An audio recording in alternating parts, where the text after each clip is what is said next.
Okay, smoke and snow.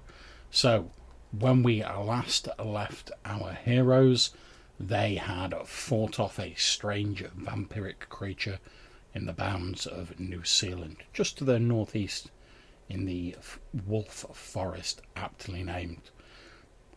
Malcolm Harp had taken a bit of a beating during the combat, and unfortunately, they lost one of their henchmen to the dire wolves that the vampiric creature summoned. They have retreated back to New Zealand to rest and heal up. Unfortunately, we don't have Malcolm tonight because Rob's not very well. We hope you get better soon, Rob. So we're going to say, just for convenience sake, that his character is still recovering from the vampiric attack, and then he's currently resting up in New Zealand.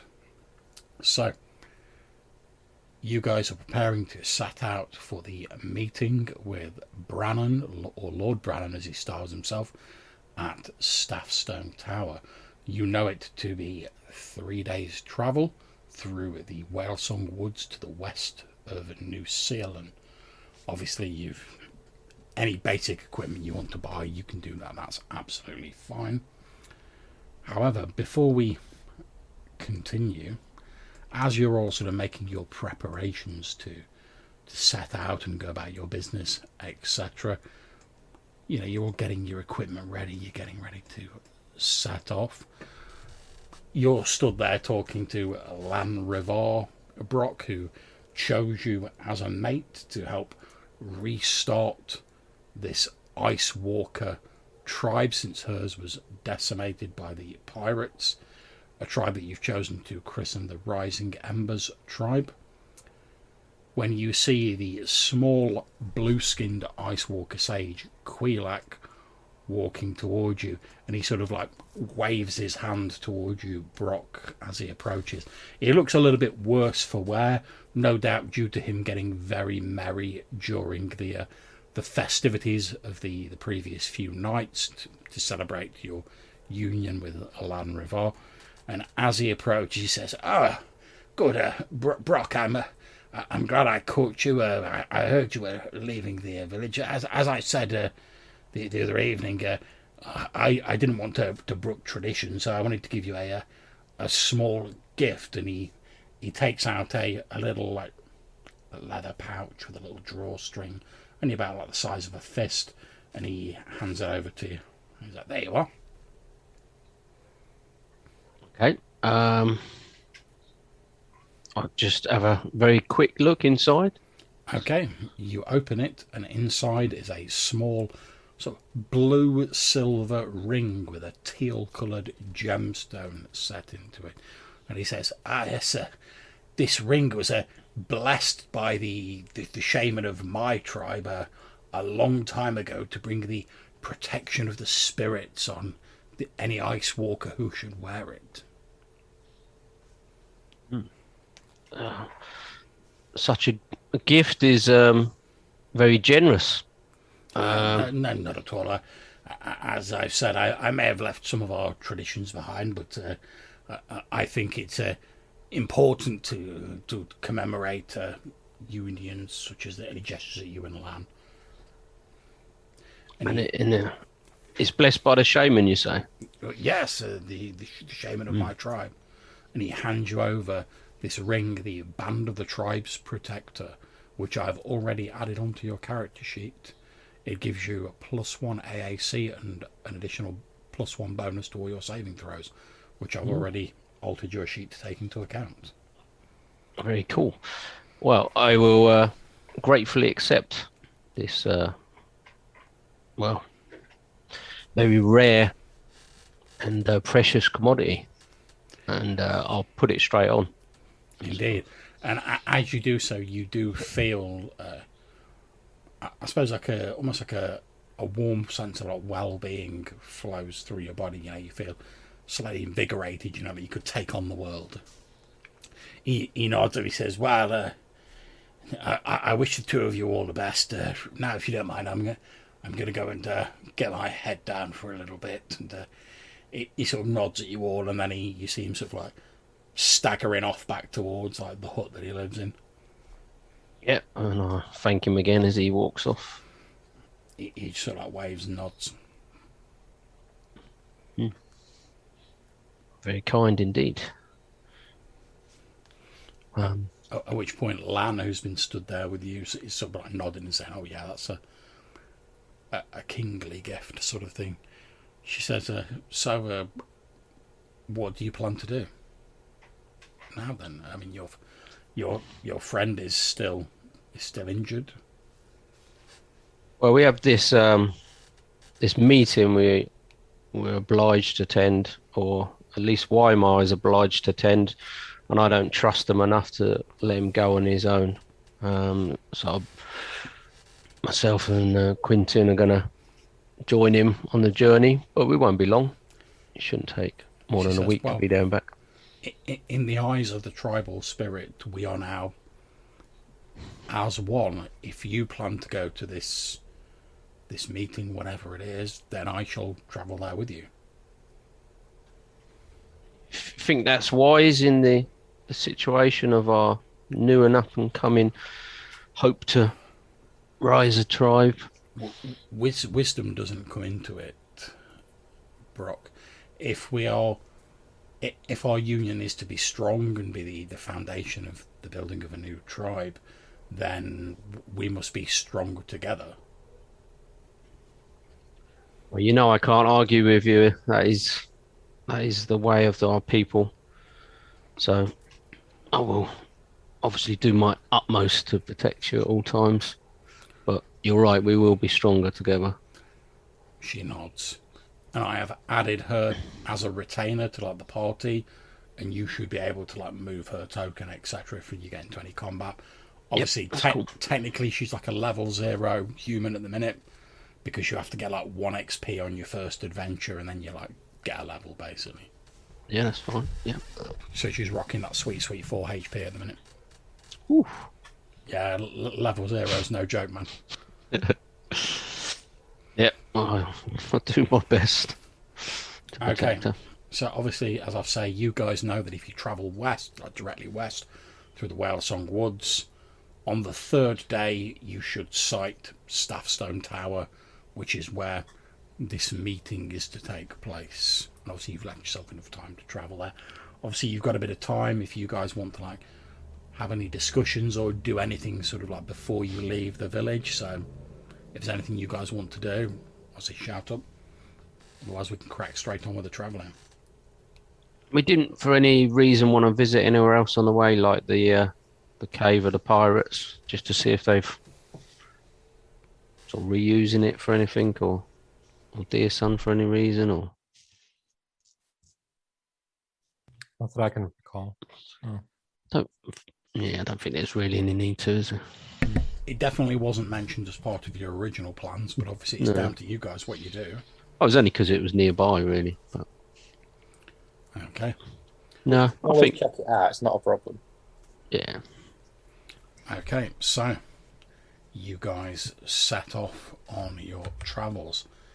Heading to the west, you travel for your first day. You start heading into the tall pines of the Whale Song Woods, heading past the ruins of Castlemaine, which are now pretty much entirely snowed over, but occasionally here and there sort of bits of stone and the cracked wooden remnants of the village that once stood there sort of jut up out of the thick snow. So we're now getting into like the sort of deeper part of winter, so the snowfall is quite heavy. It's not yet a massive hazard to travel. You know, you're all wearing cold weather gear, as long as you're not like sleeping out in the open and you take reasonable precautions. It's not yet at that level where, you know, you're going to start making tests and it's going to start being dangerous and stuff like that. But you know that like within a month or so, like travel's going to get quite hazardous. The temperature, you can already feel the temperatures are starting to drop. Obviously, Brock, you know that like it's only going to get colder from here on in for like the next 3 or 4 months, and then slowly it'll start. So the winter will start tapering off and it'll head back into the short summer. As you pass the river near New Zealand, you can already see that like there is a a coating of ice on the surface of the river, and as you look southwards down to where it runs into the sea, you can already see some like large patches of ice that have begun to form around the shores as the sea in the sort of shallower parts slowly starts to freeze. Your travel is fairly uneventful for the first day. Luckily, as you're heading into the Whale Song Woods, the trees provide some shelter from the snow and from the wind, so it's not quite as cold. You all set up camp for the evening. You know, you all have to eat a ration. You all set up watches, etc. The night passes fairly uneventfully. The second day, you all wake up in the morning. You all continue to the west, and as you do, you're passing by the ruins of the Mage's Tower, which, if I remember correctly, Weimar is the only member of the current party who's actually been to this tower before. Yep. So, does Weimar say anything about the tower as you're going past? You see the ruins much as you remember it. You know, I mean, you're not like right next to it, but you can see like the top of this tower like sticking up above the trees. And obviously, Quentin, Brock, you can see like this stone tower, sort of quite badly weathered and a little bit dilapidated, but it's rising up above the trees. Still looks fairly sturdy, although obviously the frost and the weather has had some effects on it. Because I don't think I've seen that before, because I think we normally follow along the coast, don't we? Or travel along the coast. Yeah, I'm pretty sure Weimar's the only one who's been here. I shall mention it to Weimar then. I'll say, what's that structure or that tower just north of here? Do you know of this place? Now, can you remind me, John, of the pertinent details that we learned about this place? Indeed, what we knew. As you sort of think back through the mists of, because it was quite a long time ago, you remember that when you first came here with your group, you discovered that it appeared to have once been a tower belonging to a mage who believed that the only way to survive like the oncoming ice age was to effectively like adapt one's body to cope with the new climate, and effectively, for all intents and purposes, he built like a sort of spell chamber inside the tower, which was designed to like mutate creatures to like give them like natural immunities to cold and stuff like that. And he'd crafted a bronze servitor, a large golem, which is still there because we trapped it. We'll get to that in a second. And basically what he used to do is he used to send this golem out, and he'd be like, "Go and get me some animals." And then he'd like throw the animals into this like mutation chamber, and he'd like monkey around with their genetics effectively to see if he could breed a hardier species. The eventual aim being like, oh well, once I've got it all working, all the kinks ironed out, maybe we can use it on people so we can survive this oncoming ice age. Now at some point, something happened to this mage. He died, disappeared, whatever. However, the golem, not being given any new orders, just carried on doing what it had been told to do on its last orders. So it was just romping around the forest on like a regular circle, just sort of like grabbing anything it come across, animals, people, whatever, lobbing them into this like spell chamber. Obviously there's no one running the spell chamber. It's slowly breaking down because the wizard's not there to keep it reinforced and keep it all running right. So everything it threw in was just getting like horribly mutated. And then, but because the golem wasn't programmed to like give a shit about that, basically it was just like, I'm just programmed to like throw things in. All these mutated animals were then just like running off into the forest, and they believe that the village of Castlemaine, which was a village founded by sort of settlers travelling here as well, was destroyed by one such creature. It was like a huge sort of like bear creature that had been like mutated by the tower, and it basically trashed the village and killed most of the people there. The rest of the party, eventually they dug like a huge pit. So like the golem's not actually intelligent, but it's like double hard because it's just following the same pattern through the forest, like doing its like orders. So we know where it's going. We've scoped it out. We know exactly the route it takes. So they basically dug a big pit. Because at the time they were like, we haven't got anything that can damage it. 'Cause, I mean, it was before Weimar even had like the sun sword. So they were like, right, nothing we've got can damage it. We're going to dig a big pit. It fell into the pit because it's not intelligent. And then they were like, oh, it's in a pit. It can't like mutate anybody else. We'll just leave it there. So I'll mention broadly, like not to go into too much detail, but the gist of it is, Brock and Quentin, there's some remnants of magic here, which we don't fully understand. I'd like to say, but I'm not a wizard, so I'd like to say that this has a bit of a tang of the same kind of foulness as we had on the Witch's Isle, with the monoliths and the channeling of whatever horrid power that was, to rack the flesh of creatures. That was people on the Witch's Isle. This is anything that moves, really, in the forest. So whatever magic was in the tower, it spawned, including like other things, a very large bear, with, if I recall correctly, it had not really a face, but more of a like a skull thing, and it spoke with a human voice. And I sleep better not contemplating if there was an actual human in the tower when the bear was made. Yeah, basically And, the bear creature they discovered, it could it could mimic like a human voice calling out for help. So its method of hunting would it be like it'd hide itself, it'd go to near where there was people, it'd be like, oh help me, I'm in trouble. Someone would come to investigate, and then they'd find this big bear with like a skull for a face, and it would just kill them and like eat them. And then like it seemingly like anyone it ate, it could like mimic their voice. So then it'd like go to like the next lot of people, call out in that person's voice, oh, falling down, help me, help me. They'd come, rinse and repeat.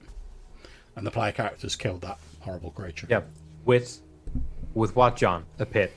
Yeah, they basically did like a punji sort of trap with like spears in the bottom of it, and then like lured the bear into it, which is pretty cool. It's been honestly, well, we would be well off if that tower wasn't there. I don't think it's doing the thing that it's supposed to necessarily, but, and at least of all now, because the servant of the tower, the whatever construction that is no longer doing its thing, but it's like it's spawning horrific things, like actual nightmares. And yeah, we should make a point of dismantling that. I think maybe reuse the stone, do something better with it. And as you're saying this, obviously you guys are like walking while you're talking. You've not just like stopped. You come to a place in the woods where you notice like a lot of the trees are like missing. Like the stumps are still there, but you can see any. I mean, you'll all easily notice this. You don't need to be a woodsman to see this. You can see like signs of like axe marks, like someone's like felled a load of like trees in this area. And you can see like not too many because of the heavy snowfall, but you can see like tracks, and there's like footprints effectively, and there's like tracks of like some sort of like vehicle, maybe a cart or something. Sled. Is this clearing a path, or is it just clearing a bunch of trees in like an area? You sort of head into the sort of cleared area so you can get a better look, 'cause you've just come across like a couple of little trees. And as you head, you can actually see that it looks as though all the trees like surrounding this tower, and you can now see the tower, have been felled, and the tower's now in this ring of just like tree stumps and open space. But what captures your attention more is, as Weimar has described, there is this large pit like just outside the front of the tower, but next to this pit is what looks to be some sort of like wooden contraption that's been like built, like basically like a huge wooden winch has been built like right next to the pit. Although you can see it's clearly like not been used for a while because it's covered in snow and whatnot. Well, that better not be what I think it is. Which one? I really hope that the thing is still in the pit. Which thing? It's like a bronze golem, wasn't it? The construction of the sort of metal man figure that goes about doing its rounds in the forest, grabbing deer and whatnot, putting them in the tower.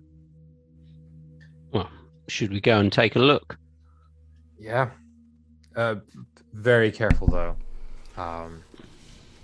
Still haven't quite figured out what we could even do about that. Okay, as you guys move closer, obviously taking all due care and precaution, given what Wymos said, as you move up to like the edge of the pit, basically, you're not like going to fall in, but you can like look over the edge. You can see that there's near the winch the signs of something very heavy having been like dragged out of the pit, and then you can see a set of like cart tracks, like very deep. So like whatever was in the cart must have been like heavy, because the tracks are so deep. You can still see like the impressions in where the snow has fallen on it, and the tracks appear to be heading off to the west. Well, I think someone's taking your thing out the pit. This is more to do with this sorcerer from I'd Fort bet it Eastbourne. is. I'd bet it is. Like he's soldiers marching about, telling him stories about a bronze man in a pit. Yeah. Sounds like the kind of thing a sorcerer would pick up on. And did you said, John, the path or the tracks are fairly recent? Yeah, they're pretty recent. I mean, The within wagons, the last I sort of like week or so. I mean, should we follow these tracks since they're going in the same direction as we're heading anyway, to see if we can learn any more? Yeah. Okay, so you guys make camp for the evening, because it's like pretty late in the day by the time you get there. Obviously you take like double precautions given where you are, but nothing uneventful happens during the night. Obviously for the previous day's travel, anyone down hit points can recover 1d3 hit points. You can also get an extra d3 for this evening, and you need to eat another ration, and then you travel on for the third day.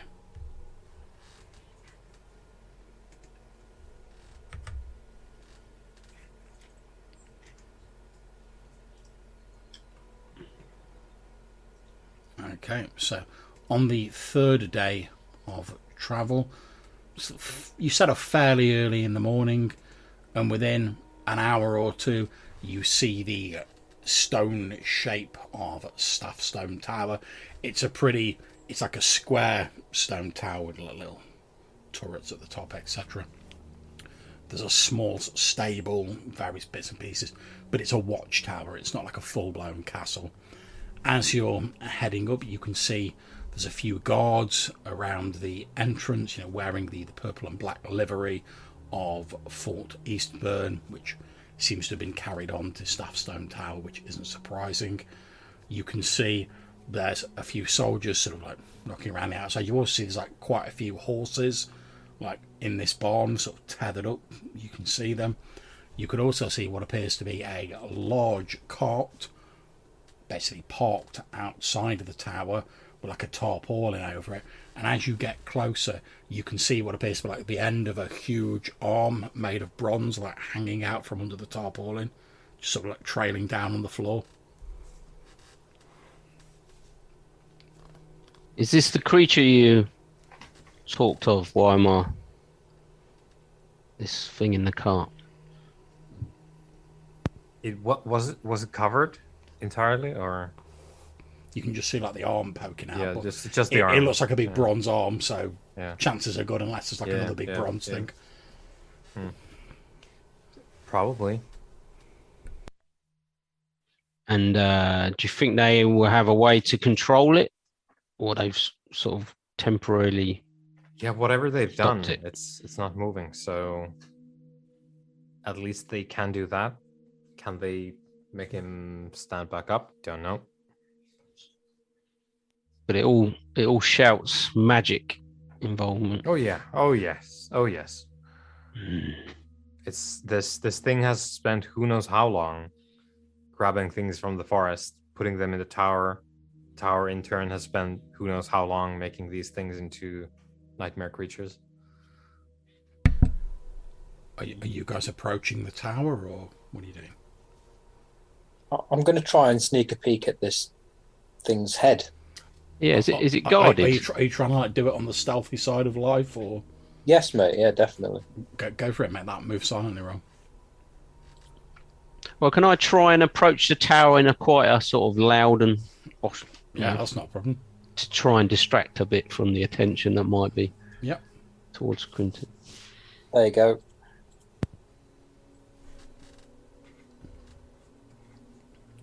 Okay.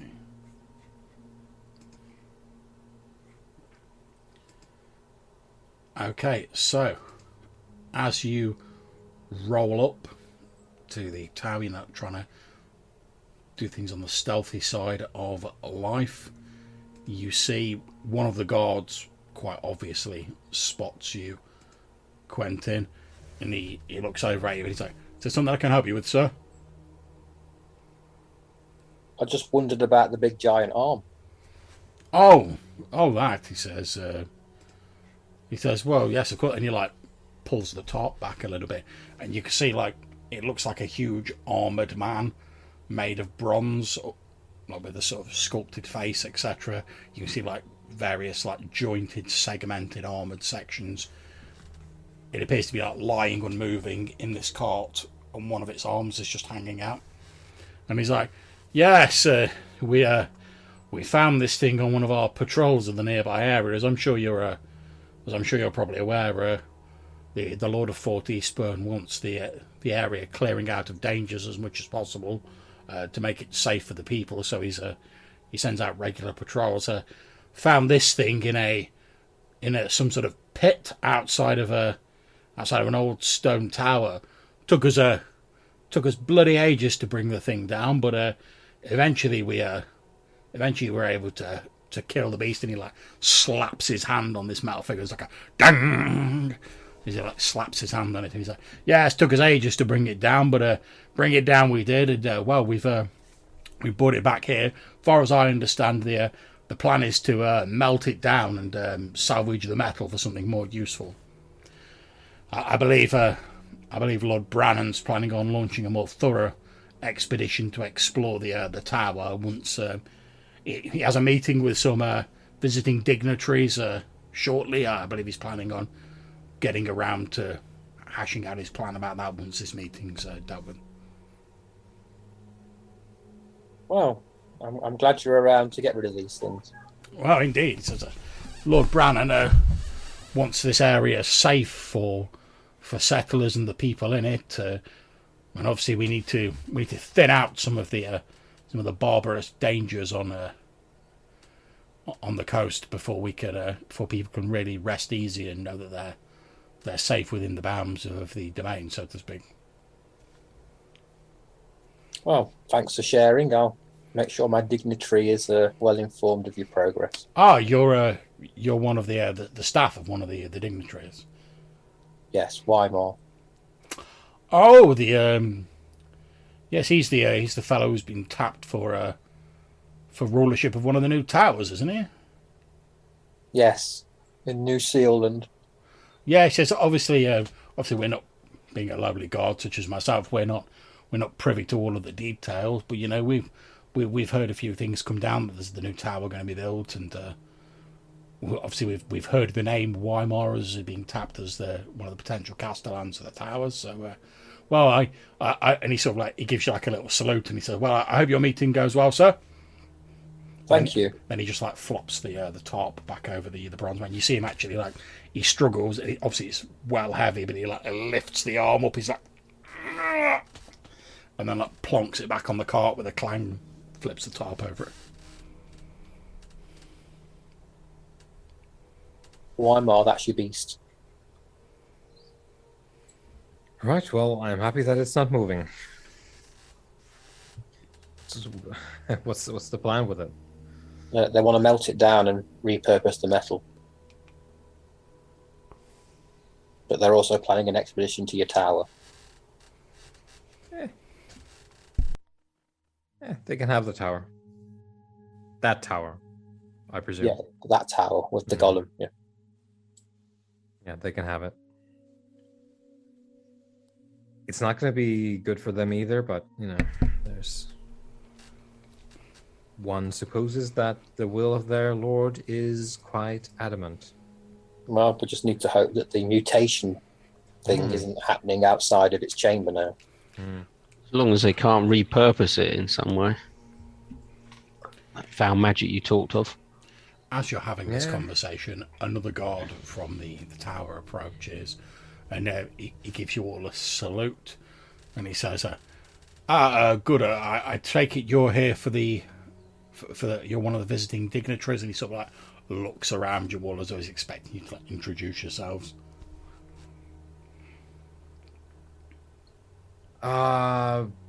Yes, hello, we're from New Zealand. This is Brock. This is Quentin, and I'm Weimar. And your lady friend, and he gestures at Lan. Yes, we have also several others, including Lan over here. In the spirit, also, there is Malcolm Harp. Oh, is he not here? I did have a message to impart to him. Well, he is regrettably indisposed at the moment. So, if you do have a message, we can definitely make sure that it gets to him. Well, I don't see that'd be a problem. Yes, I was given a message by Castellan Dixon. I was to tell him that the pouch of gold he left for the wandering knight Sir Javan was given to him. That Sir Javan stayed at Staffstone for a day, equipped himself, and then left. He said he was heading north, planning to make for Fort Hawk. I believe Castellan Dixon told him that he probably wouldn't find the pirates he was looking for, given the state of the sea freezing over at the minute. They're probably miles away by now.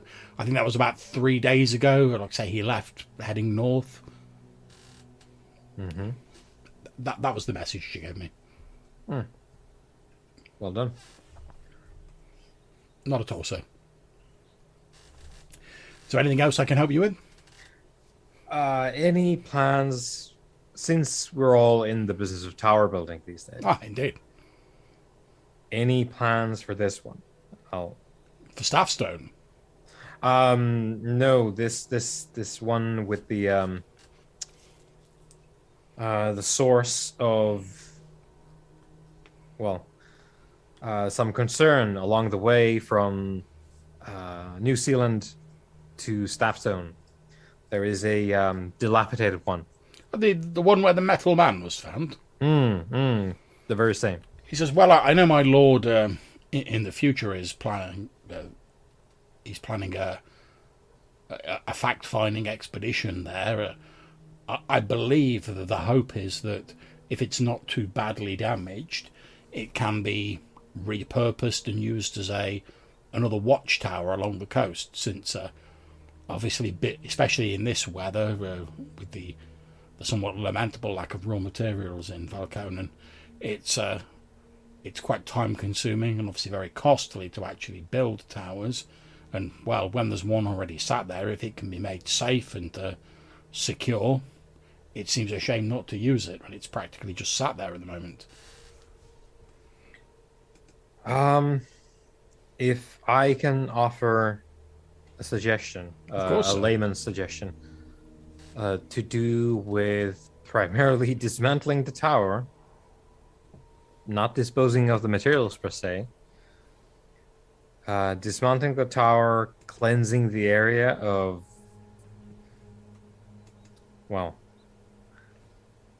fell powers. That tower, good sir, is haunted by the powers arcane, and it is not good for people to be in. Of course, I'll report this to my lord. Do you have any further details you can give me, sir? Let's say that creatures of flesh, such as you and I, fare not that well when exposed to these powers inside the tower. and it would be unsafe for anyone to enter and poke about. I see. Well, thank you for passing this on. I will certainly relay this to my lord, although obviously the final decision about such things would rest with him, of course. Yeah. Well, are there other parties arriving?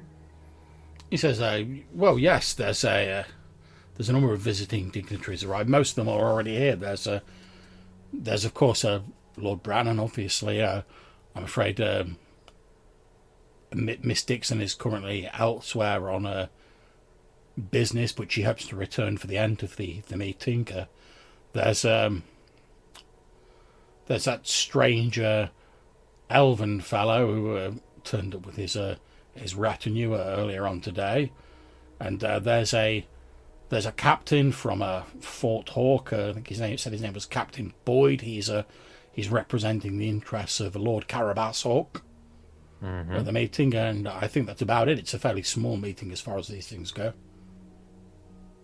Any diversions planned?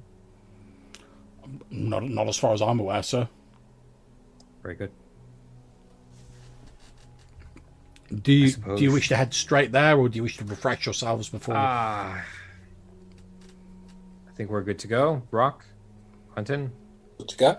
Lan. Get it over with. Yeah, I think we are good to go. Right you are, sir. And this guard escorts you into this stone tower. You can see as you head in, there's like thick sort of rugs and wall hangings there, no doubt to try and keep the worst of the cold out, but it's still quite chilly inside because it's a stone tower. You're led up the single staircase to a wooden door. The guard knocks on the door, opens it, and as you were looking, you see it appears to be like a sort of a function room, I suppose you might call it, a planning room. There's like a large table in there, made out of wood, a number of wooden chairs dotted around. On a large chair at the head of the table, you can see Lord Brannan sat there. He's wearing his long cloak with like the white sort of like fur around it, sort of pale, like chiseled features, long hair. You can also see, who any of you who were involved in the siege of Fort Kersey will recognise but let's call him a wizard. The wizard who led the Shadow Elves, the one who had the mask that seemed enchanted to like move like it was actually flesh. He's sat there. He's holding a staff of black wood. He's sat on one of the chairs. You see like wisps of shadow sort of drifting up off his form. He's wearing a long cloak, and like I say, he's wearing this face mask that looks like flesh. Perhaps it's enchanted to look like flesh, who knows, but it's obviously like a mask that he's wearing over his face. Like when he speaks, like wisps of shadow come out of his mouth, etc. You can also see a man wearing blue and green livery with a sort of, it looks like an eagle like motif in like silver on the front of it. He has like a ginger moustache and like sideburns. He's wearing one of those sort of like circular tin helmets on his head. There's like a breastplate on, that sort of thing. And he's sat there. As you walk in, everyone sort of like stands up politely, and you see Lord Brannan gestures to a smattering of empty seats, and he says, "Well, gentlemen, it appears the last of our visitors have arrived. Won't you please take a seat, and we can get the introductions out of the way, and then we can carry on with discussing the pressing matters." He then, as everyone sits down, he remains, assuming you guys sit down, he remains standing, and he says, "Well, I'll start with the introductions. I am Seth Brannan, currently the acting Lord of Fort Eastburn and the Liege Lord of Staffstone Tower. Obviously, I've called this meeting because I believe we all have a shared interest in the future security of Valconan and protecting it from unfortunate influences, shall we say. But we'll get to that in the rest of the meeting. If the rest of you will please introduce yourself. At which point the shadowy elf creature stands up, and in a sort of a fairly an unsettlingly normal voice, but like seems to have like a weird sort of hissing like echo behind it. He says, "To those of you who do not know me, I am Prospero of the Shadow Elves. We currently occupy the area once known as Fort Kersey." He then looks around the table, and you see this ginger-haired fellow with the livery on. He doesn't stand up, but he looks around and he says, "Captain Francis Boyd, acting on behalf of Lord Carabas Hawk of Fort Hawk. My lord passes on his apologies for not being able to attend this meeting in person. He is kept busy with other affairs. As I've said, he sends his apologies, but he has sent me in his stead." At which point, all eyes turn to you guys. Well, I'll stand up and motion once again to everyone here. So this is Brock of the Ice Walkers, Quentin, and this is Landervar of the Ice Walkers as well. Self, Weimar Lone Grove, and we are all here on behalf of the people of New Zealand. "Very good," says Lord Brannan. He says, "Well, I'm sure most of you already know why I've called you here." He says, "I've called you here because I wish to express my concerns about what I believe will surely be a mass colonization attempt of Valconen by Rohaleen come the summer months. It is my belief that those of us," and he gestures around at everyone assembled, "who have bled, who have sweated for what gains we have made here, should not simply be swept aside by those who were unwilling to take the risks alongside us. It is my belief that one of the ways in which we can protect and fortify ourselves, particularly along the southern coast, is to build watchtowers and fortifications along said coasts so that our interests can be protected. I recognise fully that this is a considerable endeavour, especially with the winter coming on, and I also recognise that I cannot alone also reinforce the interior of Valconen. That is why I've extended an invitation to the representative of Fort Hawk, since they are more well placed to guard the interior of Valconen, especially if they receive aid from our guests," and he gestures at the shadow of Prospero. The people of Prospero have I suppose an ailment, you might call it, and in return for our aid in resolving this ailment, they have pledged to aid our attempts to protect the gains we've made in Valconen from outside influences. At which point Captain Boyd says, "Well, yes, this is all very interesting, and it certainly sounds reasonable when you put it like that. Obviously, although I speak for Lord Hawke, he would have the final say on anything I say here, although I do have his authority. I know that my lord is also keen that those from Rohaleen should not simply be allowed to come in and take over what we have struggled to build here. Although we must also be careful that we do not cut off potential trade with Rohaleen. Obviously, when the summer months do come back in and when the waters open up again, trade will definitely be a necessity if we wish to prosper. After all, there are certain things that we do not have in Valconen that are abundant in Rohaleen." Brannan doesn't say anything, but he nods. Prospero says, "As Lord Brannan has said, we are willing to entertain thoughts of aiding your alliance if in return it will help my people from the the malady that we currently labour under. Lord Brannan has generously offered to use his resources and his considerable knowledge to help us in this regard in return for us aiding his cause and also providing some of our knowledge of the interior of Valconen, since my people have been here since the Great Freeze. And he sits back in his chair with his staff leaning up against himself. So, are you guys saying anything? Are you jumping in? Trade is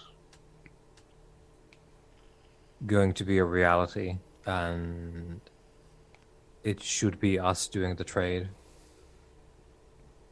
It's a powerful alternative, even if at first they try violence. Eventually there's going to be enough keen minds back home I quite that agree. see the possibility of putting down the sword and changing coin instead. I quite agree, says Lord Brannan. It is not my intent, I assure you, to be in a war with Rohaleen. It is simply my intent that a strong show of force to discourage violence on their behalf, by showing we are able and capable of defending ourselves, may discourage an outright attempt at a takeover long enough for, as Mr. Lonegrove says, cooler heads to prevail. So you are absolutely right that we cannot cut off trade to Rohaleen, but much as they have resources that we do not, there are also many things present on Valconen that are not present on Rohaleen. So it is only natural that trade will be engaged in.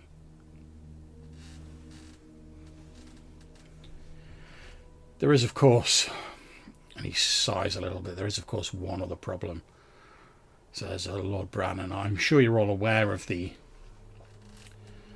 draconic creature that has been flying around the area. It has destroyed a number of isolated farmsteads and is proving to be a particular menace. We can clearly not allow this creature to continue as it is. We can ill afford such a distraction when and if Rohaleen starts to probe our borders. At which point he reaches under the table and he puts on the table what looks to be like a perfectly spherical orb of green glass or crystal. And he says, he taps it and it's like a ding, ding, ding sound as he taps it. I have procured at no small expense this artifact. I believe if we can subdue the beast long enough to use it, this will allow us to bind the creature that we might actually use it in Valconen's defense.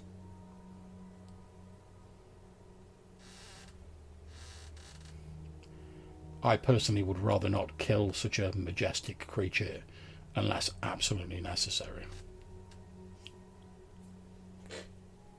What manner of glass is this to bind such a lizard?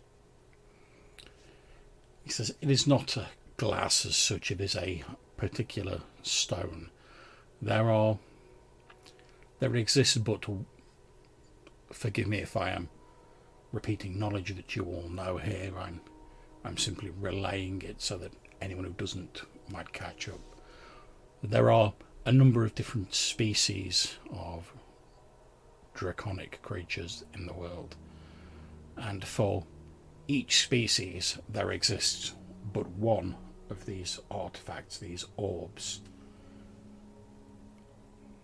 I have managed to locate the one that would aid in our particular problem, as I've said, at no small expense and resources.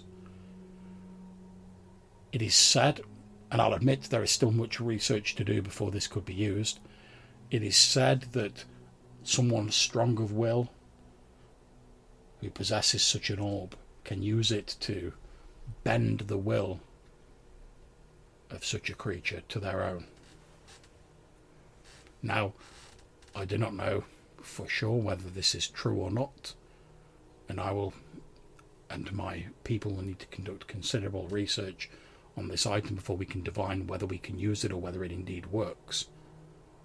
But if it does, we can not only prevent this creature from causing any more havoc and endangering more people, but it would also be a potent weapon for the defence of Valkonen.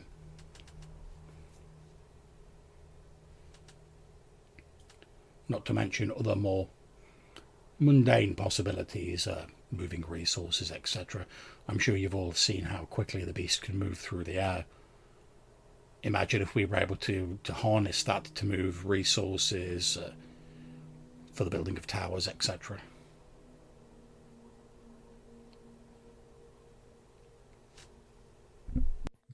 This is all very fantastical.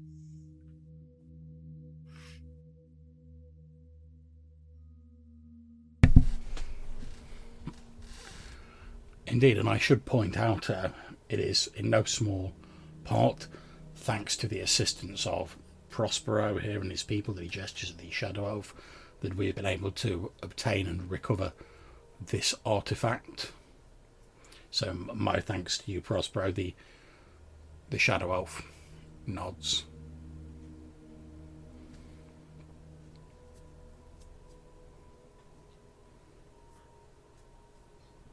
Well, then I suppose we are in the market for a strong-willed individual. Indeed.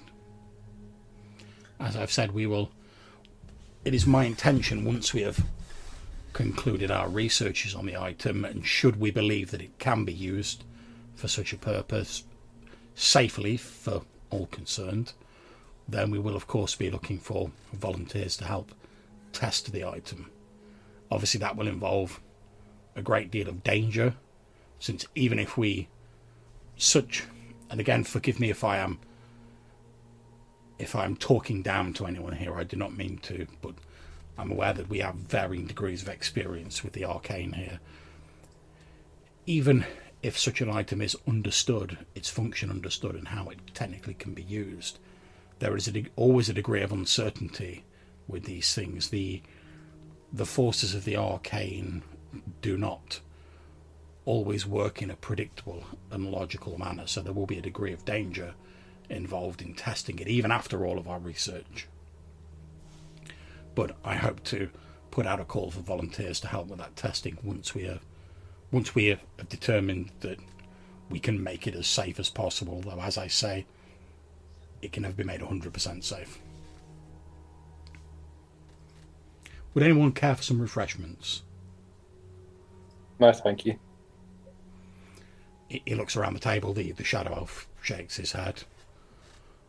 You see Captain Boyd's like, well, yes, I wouldn't mind a drink of some kind.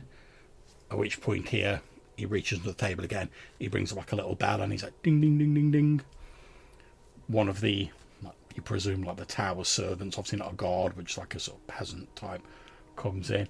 And he's like, oh, could you bring us in a couple of bottles of wine? And he looks like he's about to start to say glasses, and then he's like, and whatever drinking receptacles you have to hand. At which point the peasant says, oh yes, of course, Lord Brannan.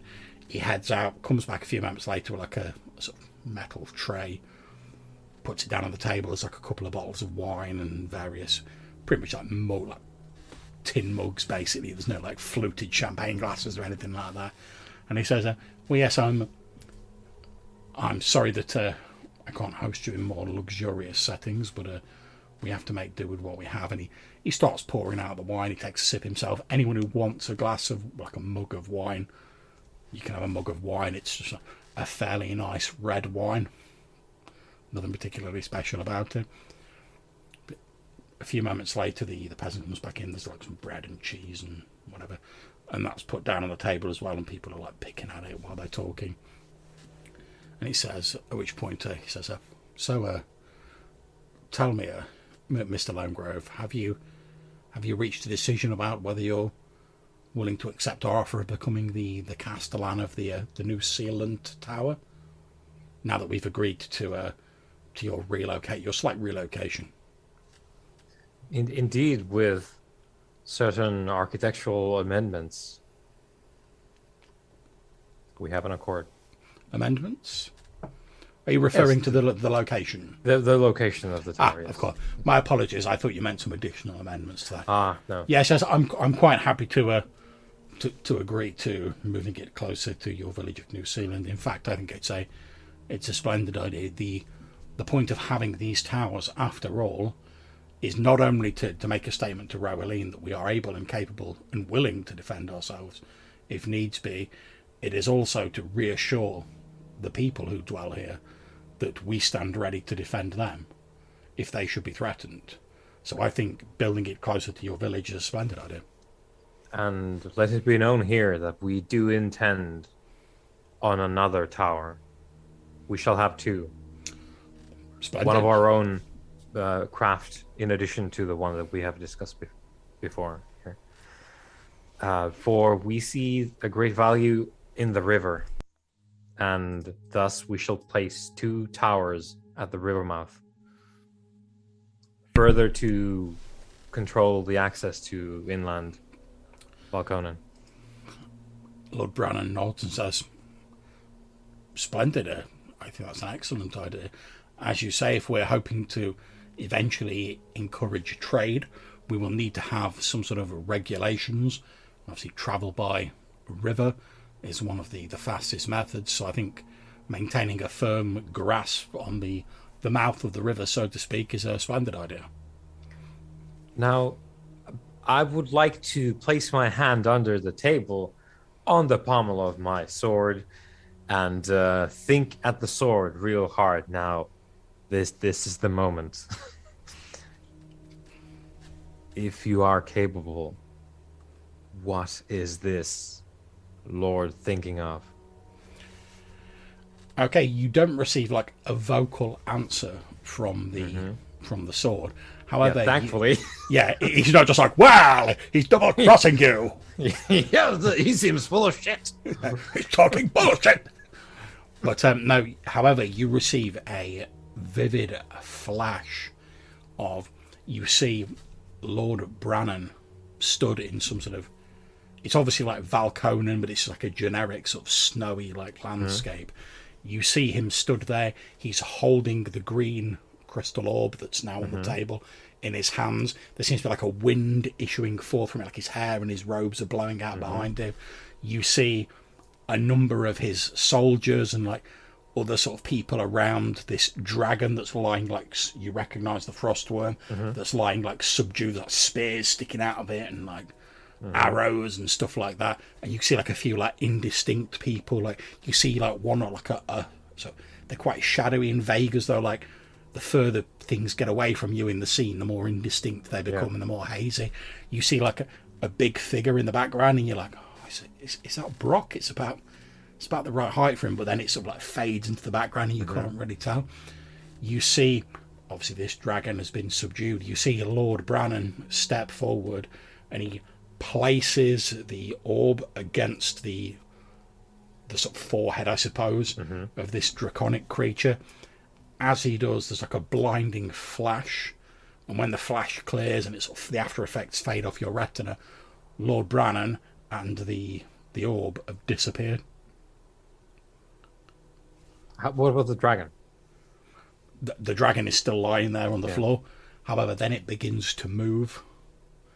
The dragon does. Yeah, you see like a few of the soldiers who are nearby sort of like moving back and like, oh, it's getting up, and they're like getting the spears ready and whatever.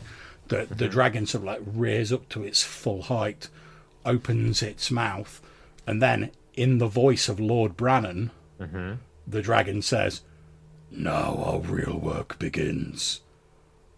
And then you snap back out of the vision and you're sort of still with your hand on the pommel of your sword under the table. And I'll probably be blinking because I'm getting flashbanged into my mind's eye. Yep.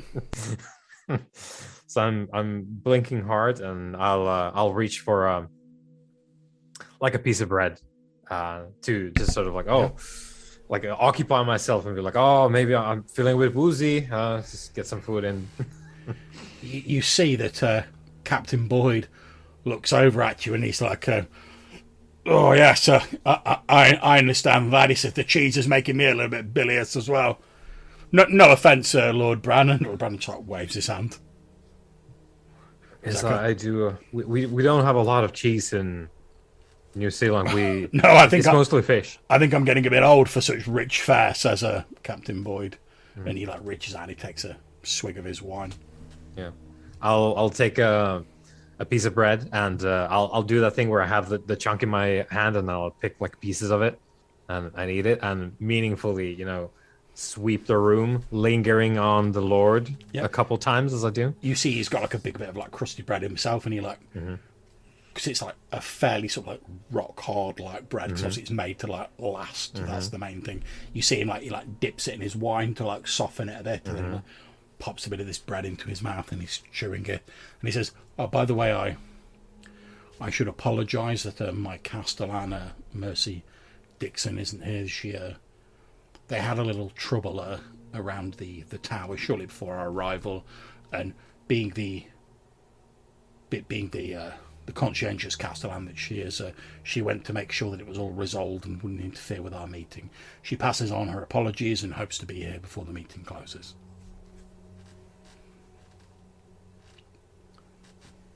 Wonderful. At which point, Lord Brannan says, "Now, Prospero, perhaps if you'd be so kind as to reveal your part in this to our assembled guests. Obviously, I know much of what you're going to say, but just to bring everyone up to speed." At which point, the shadow elf, who every time he speaks, wisps of shadow come out of this strange like flesh mask he's wearing over his non-face. He says, "Well, yes, some of you," and he like his gaze like falls on you, Weimar. "Some of you have met me before. As you may or may not be aware, my people are some of the original inhabitants of Valconan before the Great Freeze. Many of my people, the wild, as some call us, we were, you might say, blessed with, rather like the Ice Walkers, blessed with the blood of the Senna, although they seem to have forsaken it. But many of my kind, myself included, nurtured the arts that this natural propensity blessed us with. Of course, that is not to say that all of my people were proficient sorcerers, but there was rich potential in many of us.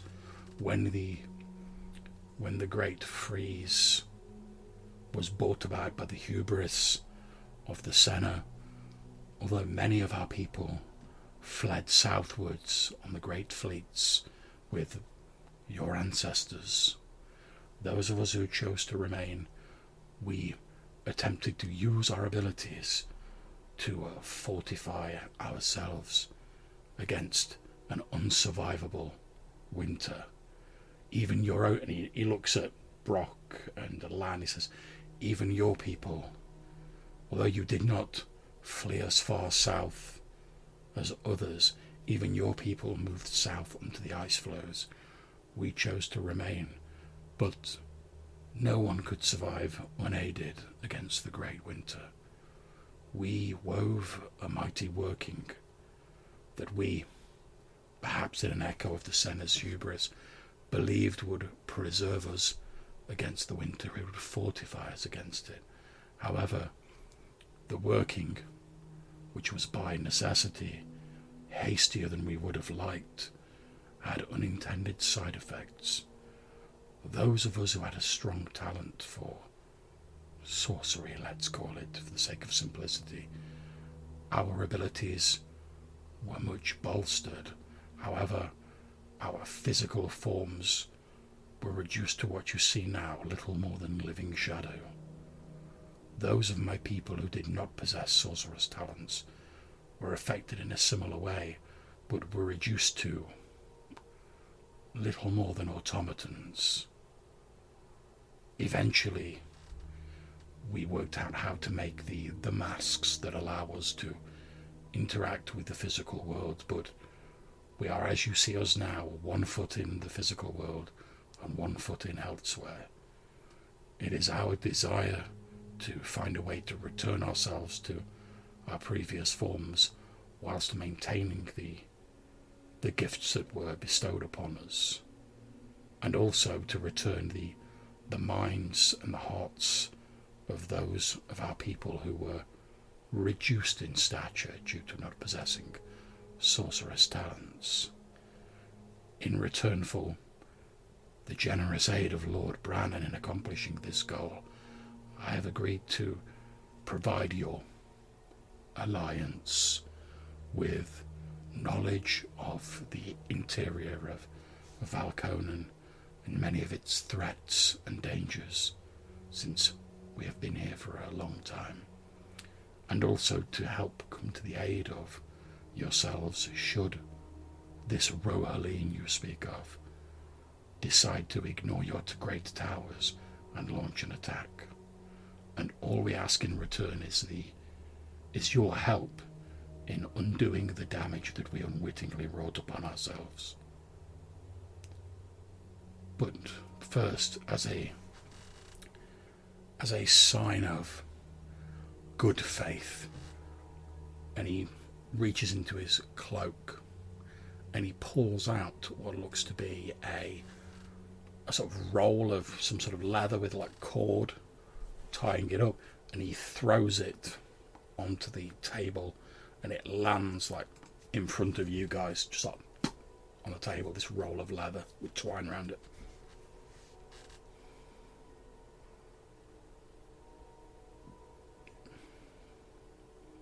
I'm waiting for someone to reach for it. Well, I'm going to have to butt in here. Yeah, go So, for it. as this meeting's been going on, Brock is not renowned for being the loudest person, but being this silent for so long, you can see he is slowly bubbling. And after the talk from Lord Brannan, and now from this wispy magic creature that basically attacked us without any sort of any reason, as far as I can tell. Yeah, he's losing it. So as the meeting's going on, he's just, I mean, Weimar will know, he's gripping the sort of the arm of his chair more and more, and it's noticeably making noises. He's gripping it that hard. It's like creaking, and as he gestures this, he's just going to stand up and he's just going to say, "I need some air," and he's just going to storm out. And he's just heard enough that he don't like this at the moment. Yeah, so Brock shouts he needs some air, he storms out, the door closes with a slam behind him, at which point the Shadow Elf Prospero says, "I apologise if I have caused offence with my simple gift." I'll reach for the gift to find out what it is. Okay, you unfurl this rectangular piece of leather, and as you look at it, you can see that sort of drawn sort of fairly sort of expertly on this piece of leather is what appears to be a map of the interior of Valconan.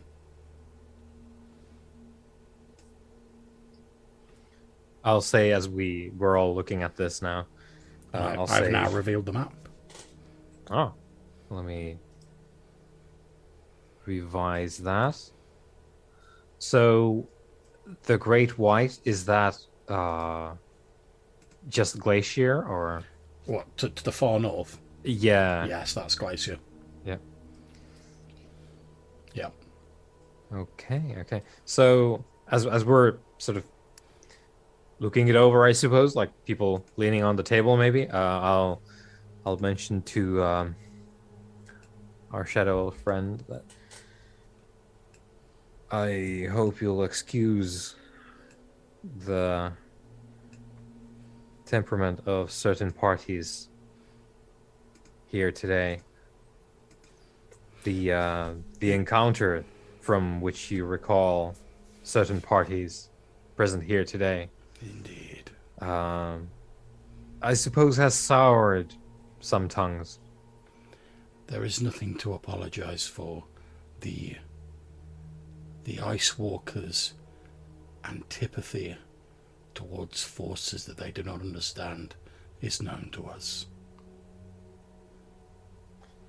I think this is a point, and I'll look around the table, for us all to consider here now. Now, I am a simple man, not of any great talent. During the time here, though, we have had the fortune of meeting with many a knowledgeable individual. We've seen places, we've personally been to places that are weighty in their history. We've learned some things, even such as I have learned things, and it does, from the meager scraps that I have been able to put together and understand, it does seem that we all share a certain commonality here. Even the people in Rohaline, we're all, to an extent, I suppose you would say, we are all children of this place here, and we are all scarred by events long past, having barely any fault of our own, that I can tell, in the formation of said scars. Perhaps your story is different. I do not presume to speak for you, but what I am getting at here is, I think we are all striving ultimately for the same thing, which is a comfortable existence once again on this place that seems to be the home of us all. From my very modest understanding, a footman's understanding, a yeoman's understanding of things. I believe you are correct, says the Shadow Elf Prospero. We all have a desire to thrive here. I suppose the difference from my story as opposed to yours, although there are many similarities, is that you are talking of events long past that affected your ancestors and those who came before you, whereas I am seeing such events through the lens of memory. That is true. That's true. My life, such as it is, began on the coast and the plains of far Rohaline, and it is, well, I suppose it is quite the thing to stand here today, and I think that is probably true for all of us in some measure, aside from perhaps your own august personage being, of course, of some rather more advanced age than the rest of us here. I hope dearly, maybe naively as well, that we could make this work amongst ourselves, because we share this one thing that I think is probably the most vital thing of all. Indeed, it is my hope that my people can return to something akin to the life we led before the unfortunate state we are in now, and of course in return for Lord Brannan's aid and the assistance of the various other people herein, we are of course prepared to do our part. There are certain places that I suppose you would say are sacred or have an importance to my people on Valkonen. In times gone by, when we were more than we are now, we erected monuments in such places where we felt the natural flow of magic, let's call it for simplicity's sake, was strongest. The regrettable incident at Fort Kersey, for which I entirely accept the fault was mine, was because we believed that your people were attempting to destroy one such sacred site, the stone that was present. It is regrettable because perhaps if we had been able to meet as we are now and discuss it calmly, many of the lives of my people and yours could have been preserved. However, and I do not say this as an excuse, I'm perfectly prepared to accept the fault was ours. We have become used to dealing with the challenges of Valkonen, where it seems every creature you come across is almost certainly trying to slay you. When we first encountered your people, being fairly unaware of them, we reacted in the manner we would react to any other natural hazard in Valkonen, where we have learnt that it is better to strike first than wait to be struck. We now recognise that this was an error, and it is hoped by my people that by aiding you in this alliance of yours, we can in some way make amends for this error.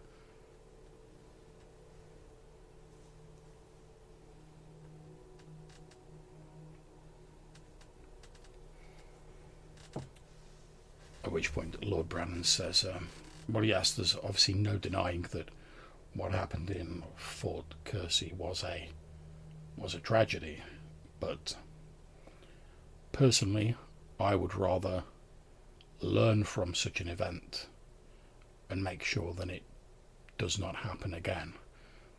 As I say, with Roweline sure to be nipping at our heels come the summer months, we cannot afford to be fighting amongst ourselves when that happens, since if we are divided, it'll be far easier for them to sweep us aside and take what they will, pillaging the wealth of Valkonen, installing their own people, and that sort of thing, and basically taking advantage of all of the hard work, the blood, sweat and the tears that we have put into building this place up into what it is now. And as far as I'm concerned, forgive me if I speak out of turn, as far as I'm concerned, if you are not willing to risk the dangers that all of us here risked in coming to this unknown land, aside from those who lived here, but as you say, even the natives of Valkonen, they daily struggle against dangers the like of which are unknown in Roweline. If the people of Roweline were unwilling to face the dangers alongside us, then in my opinion they should not be sharing in the benefits that our blood and toil has won us.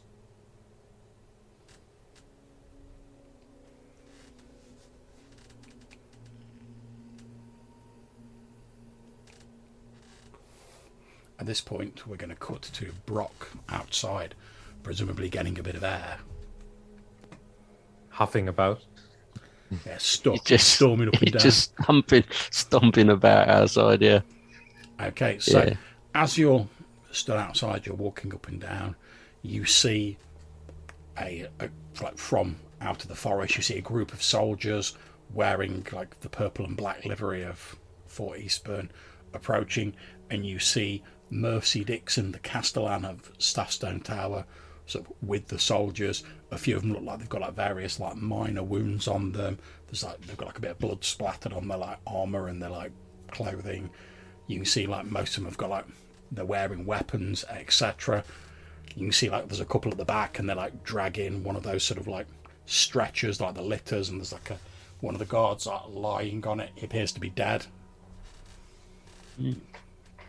I'll wander out and see what's happened. 'Cause Yeah, you can see they're like obviously heading for the tower. So yeah, you meet them halfway, at which point Mercy Dixon, you can see as you get closer, she's actually got one of her arms in like a sort of makeshift like sling. She sees you approach and she's like, "Oh, Brock, have I missed the meeting?" It's started. They're still discussing stuff. Good, But good. I was hoping to make it back in time. What seems to have happened? It looks like you've got casualties. Only the one. Fortunately, it could have been a lot worse. I'm sorry. Sorry, I've taken a few bumps and knocks myself. I can't remember whether it was you or your elven friend I spoke to about this. You're aware that I don't know if you're aware we had a man at the tower who was attacked by a strange creature who was bitten by it. I think Malcolm mentioned he'd had some encounter. Yes, that's right. It was Harper, your friend, that I spoke to about it. Yes, well, he was attacked by this strange creature that looked like a man but had like teeth like a shark, and it bit one of my men. We dealt with the creature, of course. What we thought we had. Whilst we were preparing to burn it, the creature revived, I suppose you could say, and we pursued it off into the forest. Eventually we caught it up, and at great cost we were able to dispatch it. Following Malcolm's advice, we entirely burnt the body, we scattered the ashes, all of that sort of things that he recommended. And when we came back, the soldier who had been bitten seemed to have entirely recovered. So we thought nothing of it. However, when we came to check on him the next day, we found he was gone. The window of his chambers had been smashed open, and there were tracks leading into the forest. We found one of the servants in the castle slaughtered is the only word I can use for it, in his bedchamber, blood everywhere. In order to prevent potential further infection, we of course burnt the body of the servant, regrettable though it was, scattered his ashes. We've just come back from pursuing the unfortunate soldier in the forest. When we found him, he was very much like the beast that we had slain earlier. As we attacked him, various animals seemed to emerge from the forest and set upon us. A number of them killed my man back there. We were able to dispatch him and again burn his body, scatter the ashes, but most of us took injuries during it.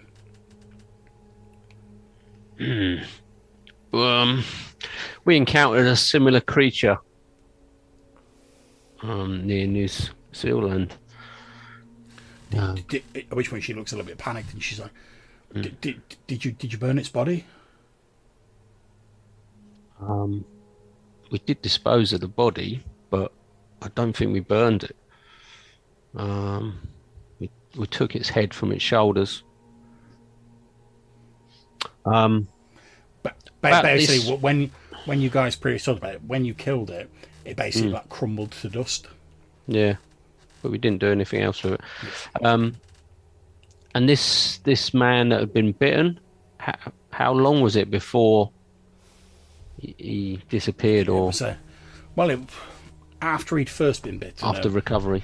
After he'd first been bitten, before we went after the creature, he seemed to fall ill and be getting weaker and weaker for must be 2-3 days. And we went out. We thought it was a normal ailment. We went out to hunt down the creature, and then, as I said, when we dispatched it, we returned to find him apparently in the process of recovery. He seemed fine. He was untroubled by any of the strange dreams he'd been having, and we thought, well, perhaps something in killing the creature that had bitten him now it was gone. Perhaps whatever had infected him was gone as well. And then that very evening, we all heard the commotion, but by the time we got to his chambers, he'd gone, and there was just the dead body of the servant. So before he'd fully recovered, he took a turn for the worse, it seems. We assume so. Well, like I say, he seemed fine when we'd slain the creature, but obviously we were mistaken. Would that we had known, we might have saved the life of the poor servant. This is troubling. Okay. Well, I'll allow you to, get back to the tower and rest up and refresh yourselves. Yes, I've got to make sure my men are all settled in, and we've of course got to bury our fellow here. I'll go and grab the sledge they made or whatever and take over from the guys dragging it to give them a bit of rest, although it's only a short distance to the tower, but just to show willing. You start sort of helping him, and they're basically, you see they're doing like a very simple sort of burial for him. She says, luckily he wasn't killed by the creature. It was these animals that came out of the woods. But I'm going to station a guard by his resting place for a few nights, just to be on the safe side. Sounds wise in the circumstance. One thing, I tell you, one thing that was odd though, while we were fighting the creature, it went to attack one of my men, and then as it had him dead to rights, it was about to sink its teeth in, and then it seemingly recoiled, almost as though it had been struck, and backed away from him. And can you think of any reason that might have caused it to? Well, we've been trying to think about it on the travel back, since obviously if we could work out what it was, we can potentially use it. The only thing I can think is she sort of gestures at the sorry. He's the only thing I can think of. He's a very keen, I suppose, gardener, you say, in his spare time, and recently he's been trying to grow some herbs and whatnot around in some of the slightly more fertile areas around the tower. He's been trying to put some soil in pots to keep them free from the frost, just to provide us with some like herbs and a few bits and pieces that we can use during the winter. The only thing I could think that perhaps he was carrying a pouch of like some of his stuff that he'd picked during the day. We were hoping to like use it to like flavour our rations and such, like how bland these iron rations can get, but we were hoping to use his herbs and whatnot to flavour it. I can only think it was something in there that repelled the beast. After all, that's the only thing that he was carrying that we weren't. I mean, all the rest of us were carrying our standard campaigning equipment. Well, I mean, herbs can be very powerful. I use them myself to help cure poisons and such. So I know that they do have some strong, quite potent, some of these herbs in aiding with poison. Would this man be available to just have a quick word to see what herbs he's managed to lay his hands on? Daniels, come over here. And he comes over and he's like, yes sir, what can I do for you? She's like, oh, show her. This is a friend of mine, Brock, and he gives you like a salute. He says, show him what you've got in your herb pouch. And he says, oh, yeah, yes, of course. And he opens up this leather sort of like knapsack that he's got strung over his shoulder. He opens it up, shows it to you, and it's a mix of various like herbs that have been like finely chopped, and but the majority of it sat on top of this layer of herbs are these like massive fat bulbs of garlic. And is this the stuff you had when you had this encounter with this horrible creature? He says, yes, this is it. He says, aside from a few pinches of this that I used to sort of spice up our rations a little bit on the way back, I've been trying to grow herbs, the garlic, the mint, etc. Just hoping the food we can get around here, especially during the winter months, it's going to be very bland. I was thinking that maybe I used to enjoy a bit of gardening before I came here. I thought maybe I could I could use it to at least sort of give a bit more flavour to our food. But yeah, this is pretty much what I had in. Like I say, aside from a few pinches that were used in our rations on the trip back. So, I'm fairly good with herbs, so I'll sort of make a mental note of all the sort of different ones he's got, Yeah, no problems. so that I can potentially look into getting some myself. Yeah, that's to aid absolutely us. fine. But as you say, you've certainly got enough knowledge of herbs with your background and the fact you use herbs for healing, and it's very commonly used amongst the Ice Walker tribe. So yeah, and you can see they're all sort of like fairly like local herbs that have been sort of like grown. Garlic maybe not so common, but you can find it in certain places. And yeah, you make a note of it. You're like, yeah, I recognise all of that. Yeah. Just by the smell, you can tell what's in there. So yeah, you make a mental note of that. Well, yeah, thank you. It could be, quite an important discovery if you've found some way of repelling this creature. Glad to help, sir. At which point, Mercedes says, "That's fine, Daniels. That'll be all. Tell the men to fall out. Go and get some food. Get some rest. I'm going to go and clean myself up a bit, and then I'm going to head up to the meeting." She turns back to you and says, "Well, as I said to Daniels, I'm going to go and get myself cleaned up and try and catch the end of the meeting." She looks like she's going to say something else, and then she just like cuts herself off and she just nods at you and walks into the tower. Yeah, I'll give her a nod in acknowledgement, and yeah, I think I'll probably wait outside now for the sort of feedback from the meeting. I don't want it to go on too long because I want to get this news to the rest of the group. So so if it goes more than half hour, I might sort of go back in. Okay, so I tell you what, we'll cut to half an hour later then. There's just been general chit chat going on, etc. Reiterating the points. People talking about what potentially they could do, talking about the building of towers. All the sort of like nitty gritty detail we don't really need to like dwell upon. The exact positioning. Wymar's probably talked about we've actually started like measuring out some of the sites for the towers. So like when you actually send your people, we'll have the measurements for them, and you probably drop in like, oh, who are you planning on sending, by the way? At which point Brandon's like, oh, well, of course we'll have to send stonemasons and carpenters and all the sort of normal craftspeople you accept. There's a distinct absence of him saying, like, we will send evil sorcerers to raise towers from the depths of the earth. Damn it. The distinct lack of all that. It's just like, yeah, carpenters and like stonemasons. The crafty devil. That's in small print, that is. That's it. Yeah, I like to think he sat there and said, yeah, we'll send stonemasons, carpenters, draftspeople, evil sorcerers. What was that last bit? Draftspeople? No, the other bit. But yeah, so the don't chat, sign anything. The chat's been going on for about like half an hour of all this sort of nitty gritty detail. Obviously, you're still outside, but like say half an hour's passed. You go back into the. Yeah, I'm going to. Obviously, we're sort of around about midday now. Yeah, I mean, is there a guard outside the door?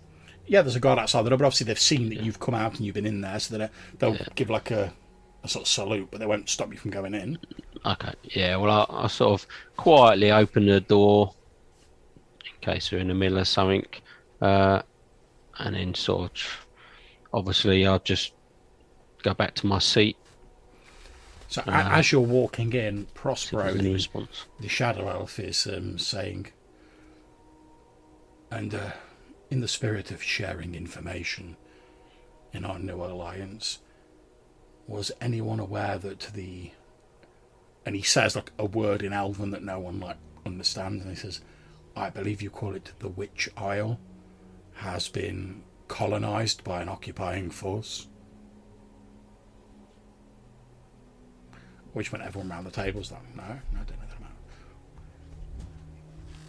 He says, yes. What force would that be? So I do not have the full details, since I have not travelled there myself. However, we do have eyes that can look a great distance. We believe a human wielding great magics has weaponized the the many bodies of the dead that lie on that place, and has used them to take control of the island.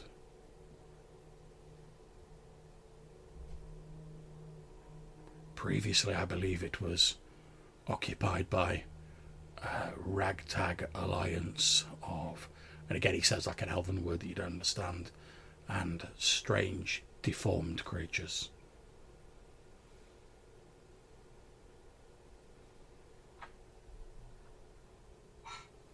Just to get us all on the same page, the previous occupants, strange, deformed creatures, and The frost dwarfs, wasn't it? the kin of the dwarves. That would be an accurate description. Yeah, I know. Well, this certainly is notable news. Indeed, I believe this individual has taken control of the island, and if they have the ability to command the dead, then surely those frost dwarves, as you call them, and whatever deformed creatures are stood against him are now part of his forces. Would stand to reason. I would have mentioned this earlier, and I would have deemed it more urgent, save that the forces occupying the island seem to have made no move to step beyond the bounds of the island itself. You see like Brannan frowning as he's sort of contemplating this. He's like, well, I can't say I like the thought of a potentially hostile force lurking within our own borders, especially not on a defensible location like the Witch Isle.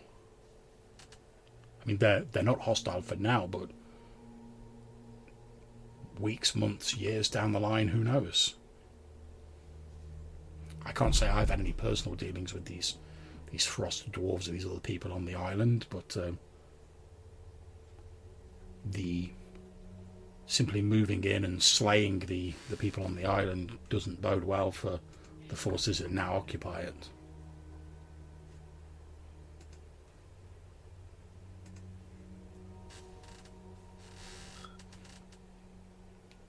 Well, I think that will enter close to the top of the priority list of problems to deal with. Indeed, and as this is going on, Brock comes walking back in and like catches that. Presumably you sit down again, Brock. Yeah, I'm going to sit next to Weimar if I can, or Yeah. close enough. And as they sort of continue to talk, I'm just going to whisper and say, I need to have a word in private.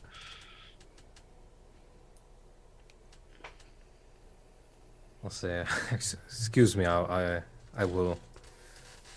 At which point Lord Brannan sort of holds up his hand and he says, I think this might be a good place to have a slight recess from the meeting. Obviously a lot of weighty matters are being discussed here. I suggest we all have 5 minutes to clear our heads, take in some fresh air, and then we return to the table and we carry on anew. At which point people are nodding and they're sort of like getting up, and people are sort of filing out, doing their own thing. Yeah. Yeah, well, if that's the case, then I'll take our little group to one side. Mm-hmm. The four of us. And I'll say, I've just spoken to, is it Captain Dixon? Technically it's Castellan Dixon, but Oh, all right, yeah. she's several times said, like, my name's Mercy Dixon, you can just call me Mercy Dixon, it's fine. Okay, I'm not Mercy bothered. Dixon, yeah. I just ran into Mercy Dixon outside, and they've just returned from fighting what sounds like a creature similar to the one that we dispatched a few days ago that bit Malcolm.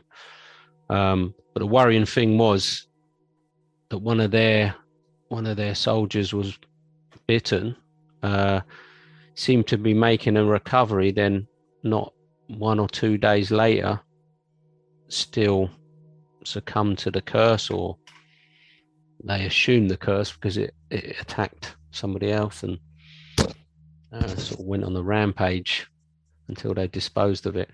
So I'm now fear that the man that we returned to the village could do a similar thing.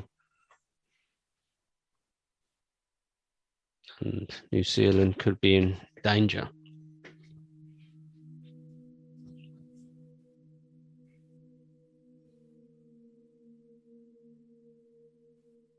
So it came back. So basically, someone was bitten. They killed the creature that originally bit the person, and they started to make a recovery. And they thought, oh, it's the curse has been lifted. But then, like a day later, it turned into one of these creatures still, and basically turned into the same thing, which sounds similar to what happened to us when we returned. He was seeming to get better, that guy.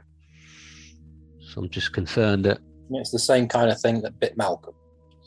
yeah, well, the description seems similar from what I could get from the soldiers. It's a very real possibility then that Malcolm could become one of these things. He didn't seem to have the same sort of illness that the guy at the village did, but it is still a potential, yeah. And they have seem to have found some sort of repellent, one of these herbs that they've collected, and I'll list off all the different herbs that they had. Yeah, Brock reels off like a list of herbs. Obviously, he's using like Ice Walker, like local names for them. So it wouldn't just be like, sage, rosemary, like mint. It'd be like whatever the Ice Walkers call them. So Yeah. a lot of them you won't recognise. But obviously, Brock seems to like know exactly what these herbs are. And obviously, you guys know that as a local, his people use a lot of herbal medicines because they're not down with the magic. I mean, even these herbs could somehow reverse the curse, or this, I don't know, the turning, or whatever we want to call it, or at least protect people from it, or we could use it against these creatures if we run across them again.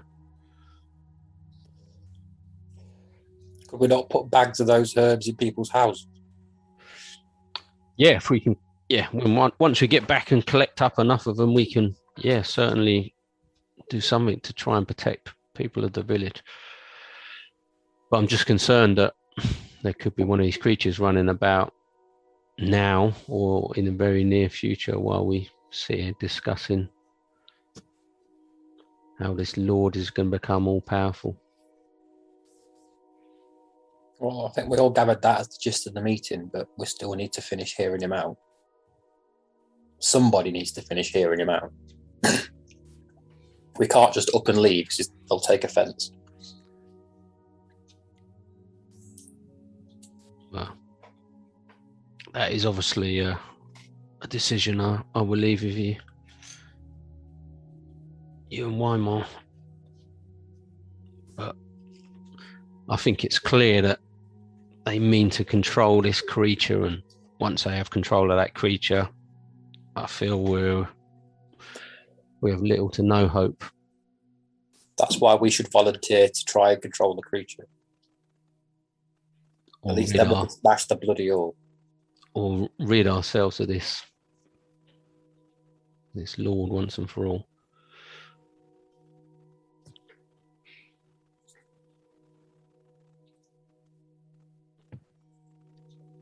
But you're probably right. We should at least hear what they've got to say. Although they've probably said most of it. I think they've said most of it, then repeated most of it, and then repeated most of it again. We're just waiting for them to start falling asleep now. And the witch isle, that sounds like this. Was it a knight or someone who may have got his hands on this evil sword that we had rumors of? Well, we do know who has the sword. It is a bruiser that we had around in New Zealand From the past. Yeah. The Witch Isle is the sort of burial site of several sort of old solar religion knights from all the way back before the Ice Age. Yeah, you and Malcolm have told me of some of your tales of the witch owl. And these spirits were restless. So I don't if there's someone there who can actually raise the dead, I think it will be a very, very, very difficult endeavor if they can also command these knights that have been laid to rest there. Their tombs are there, so they will have access to the tombs if they control the isle. And if they can bring those knights to bear as well, I don't know that we have anything on Valconen that can stop that. Apart from maybe this flying beast. Yeah. Or the shadow people. That is true. That is true. That is a good point, Quentin. But are there many of those shadow people left? I would imagine that when we encountered them, their defeat was temporary. I think what they seem to imply is they are only able to be touched because of the masks. Yeah. And once we break the masks, I presume they revert back to whatever smoke that they usually are. So I'm actually not sure that we've successfully slain any of them. Could be that we just broke some masks. But that is true, Quentin. That is a good point. We should, if we run into these knights, the best option is probably getting some of these ones to help at that point. I mean, we have this, and I pat the sword. Well, I assume it's in their best interest that the dead aren't walking around. I would suppose so. They seem also invested in, well, continuing to be here. So I guess they would be interested in that. We're a busy little town, aren't we? It seems that there are, just as I was hoping we could have the winter for ourselves, fires are springing up again. There's many enemies on the doorstep. Yeah.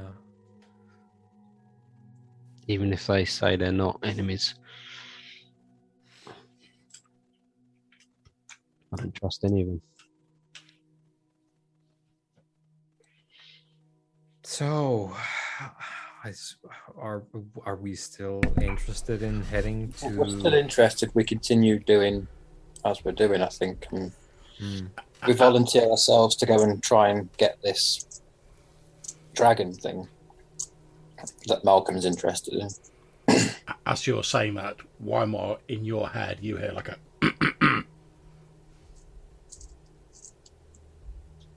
I think at it, yes. Are you going to tell them about the orb? I wasn't going to here, where there are several pairs of ears that should perhaps remain ignorant. No, fair point. Well made. After we depart from the radius of said ears, yes, that will be the first thing that we will discuss. Yes, again, in your head, you hear the voice saying, yes, sorry about that. That's the one of the downsides about being a weapon. Sometimes the subtleties escape me, I've got to admit. Yes, good call, Weimar, good call. We have our strengths. You have a very keen edge. Yes. And I do appreciate that. Sorry for interrupting. I'll let you get on with it. So Weimar is just like frozen, staring into a point in the ground for a bit, and then, sorry, I had to have a discussion just then. Well, let's get this meeting over as quickly as we can then, because I'm keen to return to New Zealand. Yes, quite. And I suppose we'll file back in. As you guys head back into the meeting is pretty much drawing to a close, so we'll skim over the end of it. Basically, Brannan's saying, yeah, they'll get people out to start surveying and making the preparations for building the tower at New Zealand. He says it's probably going to take at least a couple of months to complete the construction, because obviously trying to get all the raw materials in winter's not ideal. And so there's not like vast armies of like qualified draftspeople, etc. in Valkona. So he says it's probably going to take a couple of months. But he says as soon as the meeting's finished and he's dealt with a few other matters, he'll send the people over to New Zealand to like have a look at the measurements that you guys have been taking, start the construction, etc. So we'll get that underway. It's revealed that the Prospero's people, the shadow creatures, are going to be helping with the research into this like strange orb. They don't know how long that's going to take, but he basically says he'll keep all concerned parties up to date on like their research, and when that's finished, they're going to call for volunteers. The captain from Fort Hawk reveals that his lord effectively is currently attempting to sound out whether a ruined castle to the west of Fort Hawk is potentially recoverable, and whether that can be used as like another sort of stronghold to help protect the interior of Valkonen. Obviously there may be dangers there, but he says that Lord Carabas Hawk is hoping to reclaim that, and obviously again he exchanges promises to like keep everyone as up to date as he can with like what's going on with that. At the very end, Mercy Dixon comes in. She like confers a bit quietly with Lord Brannan, and he sort of welcomes her to the meeting. She sits down. He very quickly summarises what's occurred for her, and she doesn't say a great deal. She just says she apologises to everyone. There were some matters they had to deal with, etc. And the meeting slowly starts drawing to a close. Is there anything you guys want to say in like the closing stages of the meeting, or anything you want to because people are like filing out and sort of going their separate ways, but you can see there's a few people, sort of people are like catching each other and like having quiet words with each other and stuff like that. So if there's any of the people you want to like speak with individually before like everyone disperses, you've got the opportunity to do that. But obviously that's down to you guys entirely. All right. I think I'll ambush the Shadow Elf. Okay, yeah. As you see Prospero like walking out of the tower, you can see there's a couple of the guards with the staffs and like the sort of stone masks covering their faces that he appears to be like walking towards. Presumably his like guard, for want of a better term. So I'll hold up a hand and say, I would like to thank you for bringing up the situation in Wish Isle. And I would also further in that line of thinking, I would like to ask for lack of understanding. I'm not aware, if you are aware, that there are spirits of the restless dead on the Witch Isle, in more than just flesh, in spirit as well. You speak of the guards of the ancient Senate, do you not? Yes, the knights. If they were to bring their ghostly blades into the service of whoever is on the Isle now, would you be able to stand against them with your craft? It is possible, yes. For I do think that if whoever is on the Isle right now is able to sway those knights, their spirits, into their service, I doubt there will be many things on Valkonen that can thwart their advance. Well, as we have said, we are prepared to do our part for this new alliance. If we were called upon to help with the situation on the island, we would do so to the best of our abilities. My only concern is I sense an item of great power within the bounds of the Witch Isle, and I do not speak of the ancient lodestone that is situated there. Oh. I believe one of the three great blades now rests upon the island, much as one is now here. I nod. You think that one will have the power to raise the dead?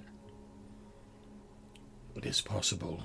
The three blades, although one of them has been missing for many, many years, but the three blades are extremely powerful. They are more limited by the capacity of their wielder than by the item itself. It would depend on how the wielder of the... I'm sorry, I do not know the name of it in your tongue. And he says like an elven word. Mm-hmm. He says, if the wielder has managed to unlock the powers of this blade, then it is certainly conceivable that it could be used to control the dead, much as your own blade can be used to repel them and lay them to rest. The blade that I believe rests there is the equal and opposite number of yours. It is a dark mirror of your own, if you will.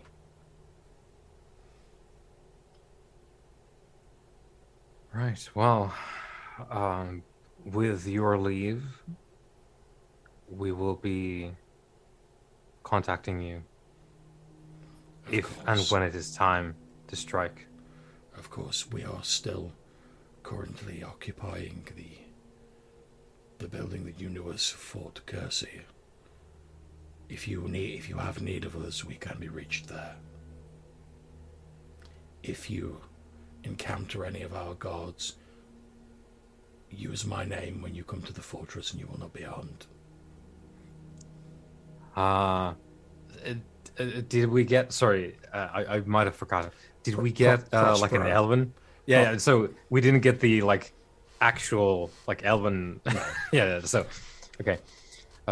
You think he's basically given you like a nickname which like you guys will be able to pronounce? Yeah, it's basically like, yeah, you can call me this because that's not gonna work if I give you the proper one. So yeah, I'll nod and I'll extend my hands like, well, Prospero. He extends his shadowy hand, and as you sort of shake hands, you feel like a sort of slightly like numbing cold like seep into your skin as this like gauzy, shadowy, like flesh in inverted commas makes contact with your own, but he shakes your hand and then withdraws, and you feel like the cold fade as he withdraws his hand. Well, I hope this will have a pleasant ending for us all.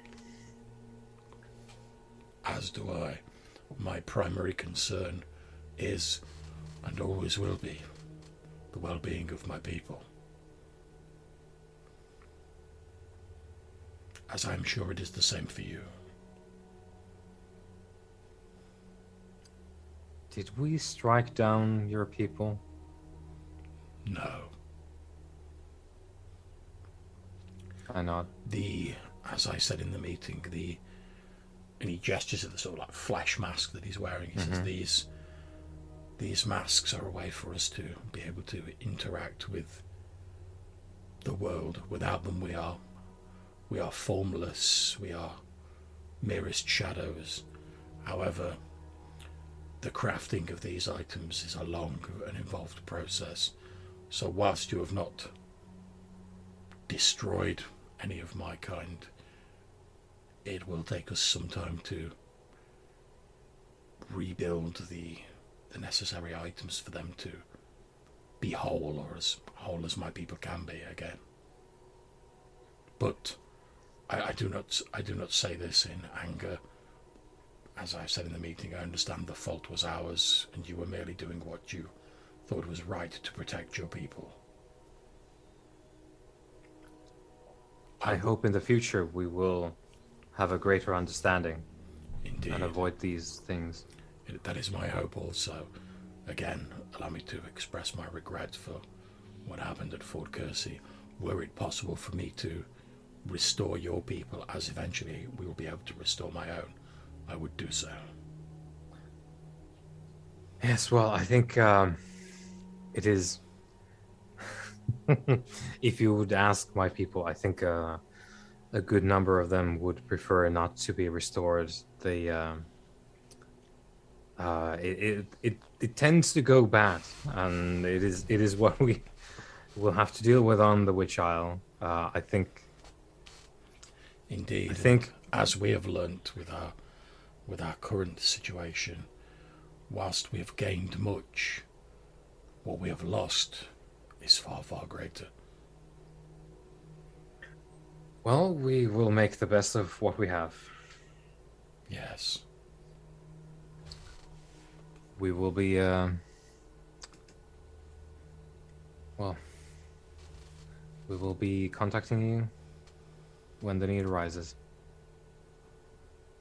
Very well. And then I'll, let him pass. Yeah, he basically falls into like lockstep with his guard. He doesn't say anything to his guards. He just walks between them, and as he does, they just like fall in with him and start like walking away.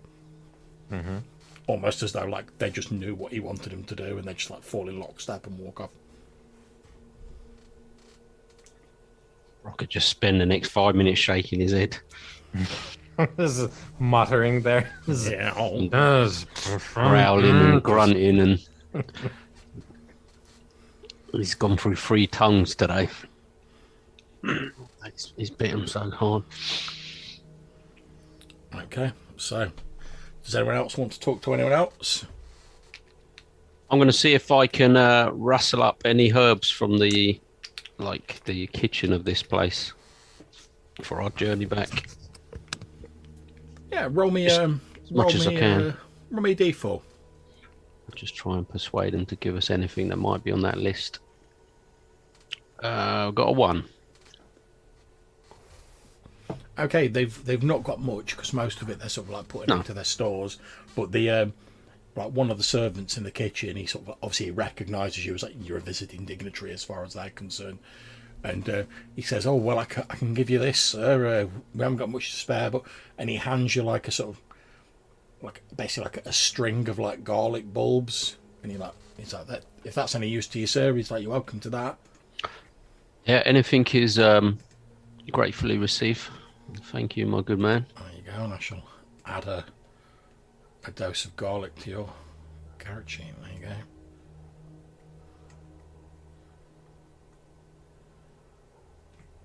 go. Okay, so what's next, guys? I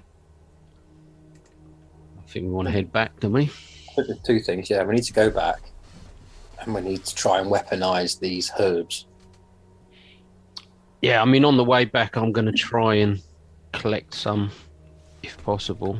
I'm going to try and sort of jog ahead of the group, looking for any likely signs of any of these herbs on my list, and just keep,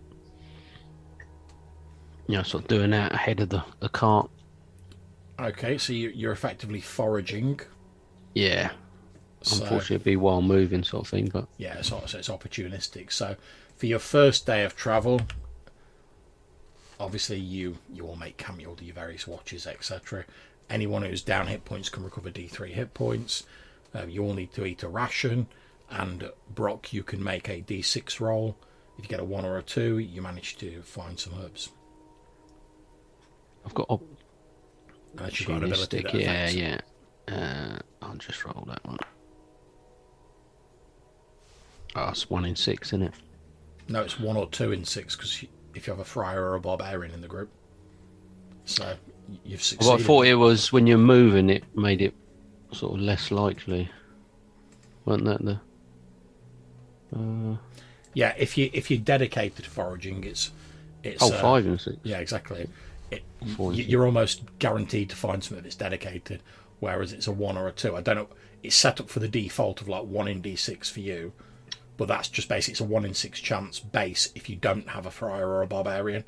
Oh, I'll change that to a 2 just so when I roll it in problem, Steve. future. Yep. Cool. Okay, so let me just bring up my table of herbage. We'll see what we do. Yeah, I mean, I'm trying to find sort of natural herbs that is on my list, but obviously. Yep, no problems.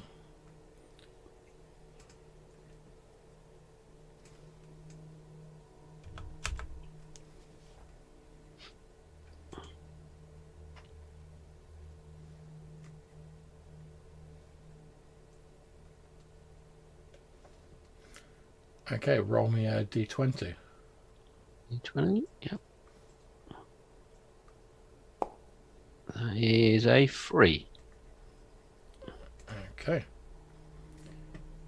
So, as you are searching, you come across effectively like a small sort of partially frozen pool of water, but it's slightly sheltered by the trees, so it's not fully frozen. And round the sort of edges and in the shallows of the water, you find a herb known as bosun's balm in the common sort of parlance. You know that basically amongst the ice walkers, like when you sort of like you have your breakfast, for want of a better term, if you like put this herb in it, it's supposed to like sort of like stimulate you and sort of like give you like a boost of energy in like early morning, like get you going. And I will drop a dose of that onto your character sheet. There we go.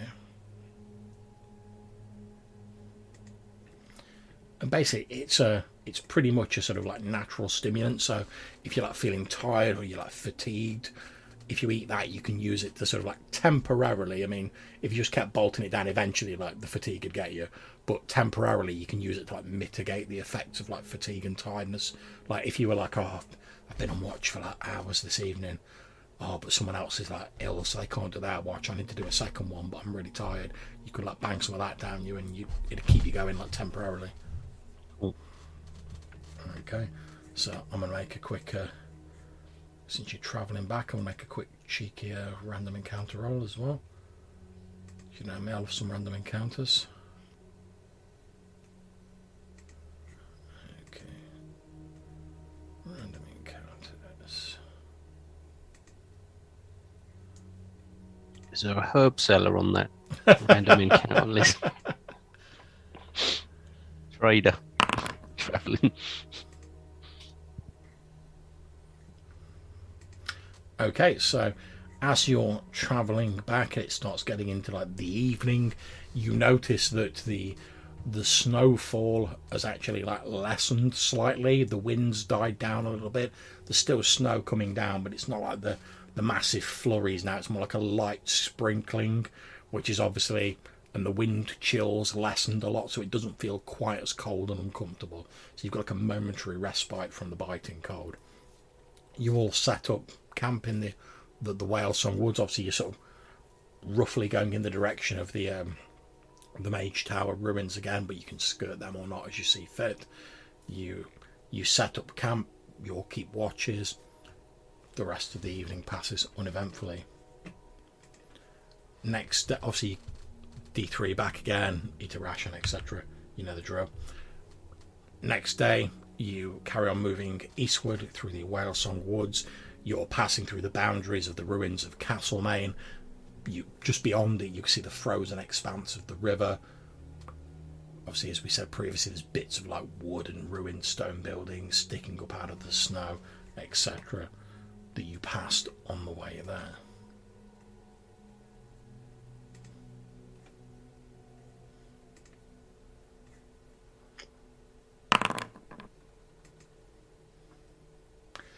And as you continued to move, the break, the first thought was probably like a quick break in the weather.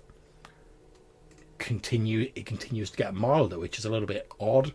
because obviously you're heading into like the winter. But after a few hours of travel, the snowfall actually stops. Cool. Can I again take the opportunity to do a little bit of foraging on the way? Indeed. Roll a d6, 1 or 2 again. Oh, he's done it again. Well, you're a herb master. Okay, roll a d20 again. He's very focused today. 18.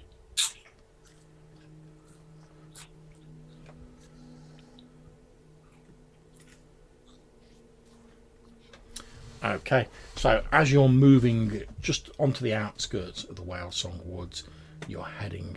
You see the trees have started to thin. You know, you're getting near to the edge of it. As you start heading out of it, you're looking around, like I say, on the lookout for any herbs and anything that might be useful. And as you glance up at one of the trees on the very outskirts, you see high up in the branches of this thin, sort of flexible pine tree what appear to be these small violet coloured like oyster mushrooms or funguses sort of growing along the branch, and you recognize these as what are called witches' oysters. Now, despite the sort of inflammatory name, you know that amongst like the shamans of your people, when they like want to have visions and stuff like that, they effectively boil these mushrooms in water, and they drink this soup that results from it, and it helps them get into like these visionary trances that can like last for like hours, and they always seem to wake up from it with some sort of like insight into whatever they're currently pondering or whatever their current issue is. It's similar to a old Dovey type concoction. Yeah, it's a similar sort of thing. Although, like I say, rather than like, you know, you sit down and smoke old Dovey, you ponder for a bit, and then you're like, oh, I've had an idea. Like maybe we can try this. With this, it's like full bore. Like, right, you are in some like weird like vision trance for like hours, and then when you eventually come like completely unaware of your surroundings and what's really going on in the real world, but when you come round from it, sometimes, not all the time, you'll have this sort of like flash of insight. It may not always be true. I mean, there's false visions, but it's widely used amongst like the shamans of the Ice Walkers. Only to be used in a controlled environment. Yeah, pretty much. And like I say, you can see them like on the high branches of this tree, and you know that's sort of where they're almost like a parasitical fungus that grows like high up on branches of trees. Well, yeah, I'll certainly attempt to grab them down or climb up and cut them free. Yeah, that's not a problem. You shin up the tree, and you cut a few of these witch's oyster mushrooms off the tree. I've dropped some onto your character sheet. Cool. Okay, so does anyone else want to do anything during that day of travel? Obviously, we know that Brock's getting his shroom on. You know, for vision purposes. Yeah. Just looking out for assassins. Yeah. Roll me a d6.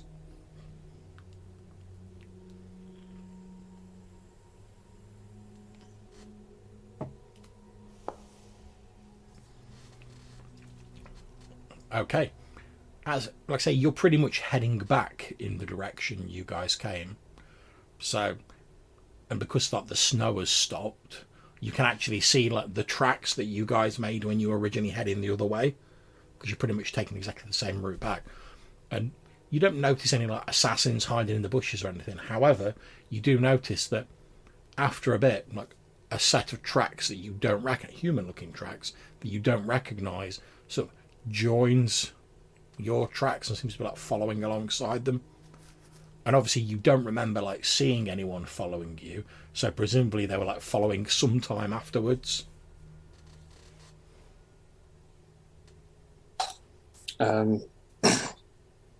We could be being followed.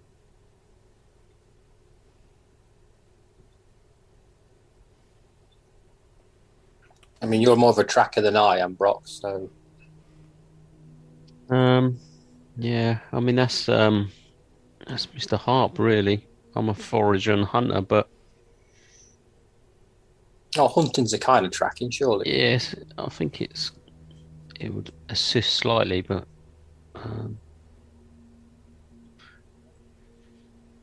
if they're following us now, obviously we ain't going to see those tracks unless we stop or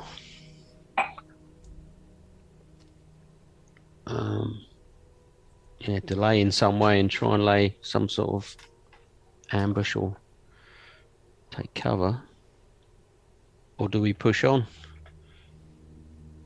Was it just the one set of footsteps? It seemed to you be. could make out, which is similar to last time, wasn't it? There was only one.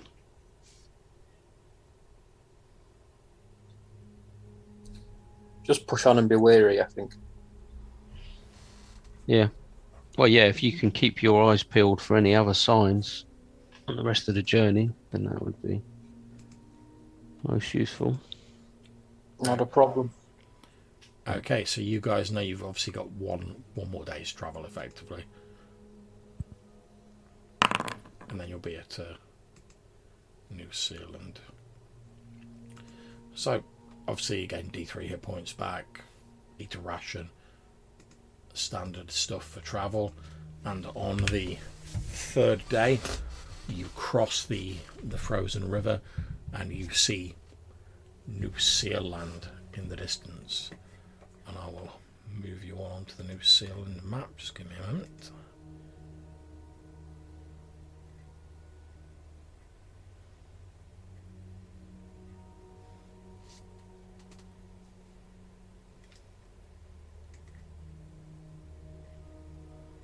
Obviously now I've got to turn off the snow on the New Zealand map.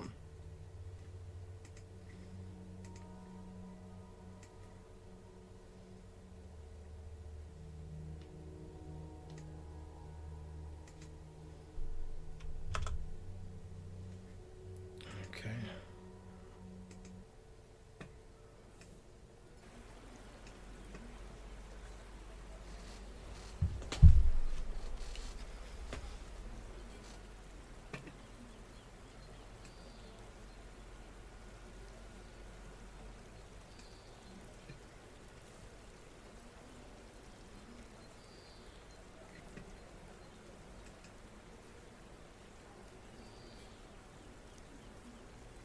Hoping it'll bring you guys over onto the map soon. Yeah, it's loading. Cool. I don't like what I'm seeing here. Now, before any of you panic when you see the map, I'll point out that like the big fiery icons on the map aren't actually fires that are burning at the moment. It's like signs that there was fire there. It's just like it's easier to see on the map if I just put a fire icon on there. So there's not actually like fires blazing everywhere. It's just like as you approach New Zealand, obviously you see Robert, one of the guards, on the bridge, and you can see sort of like where there's those fire icons. You can see like scorch marks and stuff like that. Obviously you don't really need to move your figures on the map because you can wander about. No one's going to stop you. As you head into the village, you can see that there's a few of the guards knocking about. Some of them have wounds on them. You can see there's a couple of guards sort of seemingly standing by 3 dead. I mean, these are the guards from like Eastbourne that they sent over, standing around like 3 dead bodies that are sort of piled up. You can also see that the guardhouse at the far end on the east in the wall appears to have like basically been like burnt down to the ground. There's just like charred like timbers and stuff like that. You can see your best buddy Brock, Clarence, the guy you were like arm wrestling. You can see him and like 2 of the Eastbourne soldiers. They're like picking through the burnt down like wreckage of the guardhouse. What do you guys want to do? So everything looks like it's sort of done and whatever's happened is finished. But okay, well, I'm going to head towards this Robert on the bridge and find out what's happened. Okay, you walk up to him and you can see like he's got a few minor cuts and bruises on him, but nothing serious. as you approach, you see sort of like, as he sees you coming, he sort of like jumps as though he's like ready to like go. And then when he like sees it's you guys, he sort of like obviously recognises you, like sighs in relief, and he like puts his sword away, and he's like, oh, sorry about that. We're on high alert. What the hell's happened here? He says, oh yeah, it was a nasty business. He says, you know that fellow was that sick fellow. Well, must have been not a day after you left. Well, unfortunately, he passed away, I suppose you could call it. And before we knew what was happening, we thought he'd passed away. Before we knew what was happening, he attacked young Sally, who was ministering to him, and he disappeared off into the woods. Your man Harp took some of the soldiers and went after him. We've not seen him since. Whilst we were trying to get ourselves together, Sally comes running out of the building, and if she, I mean, it was all chaos. I mean, it was nighttime. It was all dark. It was like lots of shouting. She came out, and if she didn't start jumping on some of the guards and attacking them, so we had to put her down. And as if that wasn't enough, while we were dealing with that, another, I don't even know what it was, pale thing with big teeth appeared. It started. Cotton went to fight it. I don't know what happened. Maybe a lamp got knocked over or something like that. But before we knew what was going on, the guardhouse was ablaze. Obviously, Clarence and some of the guards went over there to try and put it out. Last we saw a Cotton, the thing was dragging him off into the woods. When did this all take place? Like I say, it must be a day after you left. Just a couple of days back.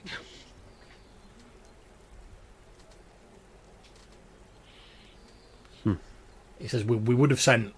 I mean, obviously we'd already sent some people with your man Harp. We didn't really have anyone to spare. The rest of us have all been just trying to prepare ourselves in case whatever it was came back.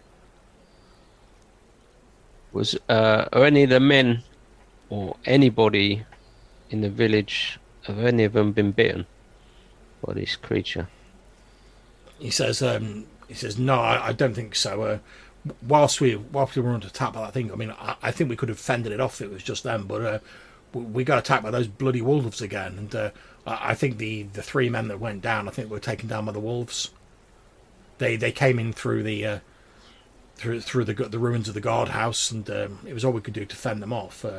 But obviously, with what happened with Seth and with Sally, there's a couple of the guards standing watch over their bodies. We've not had time to take them outside the walls and bury them yet. Burn them. Robert nods and he's like, yeah, probably a good idea. I'll let the guards know. He says weird thing is, he says, obviously as you know, I tend to do a lot of stints on the bridge, like guarding the bridge in, and I stayed here while most of the others went to aid with the walls, thinking, they might come across the bridge and try and get us from both sides. Not a thing. Didn't come across the bridge at all. Which I thought was strange, because I'd have thought, if you're trying to really like lay into us, I mean, there's the walls over there, there's the guards, etc. I'd have thought the bridge would have been the easiest way to attack, but apparently not.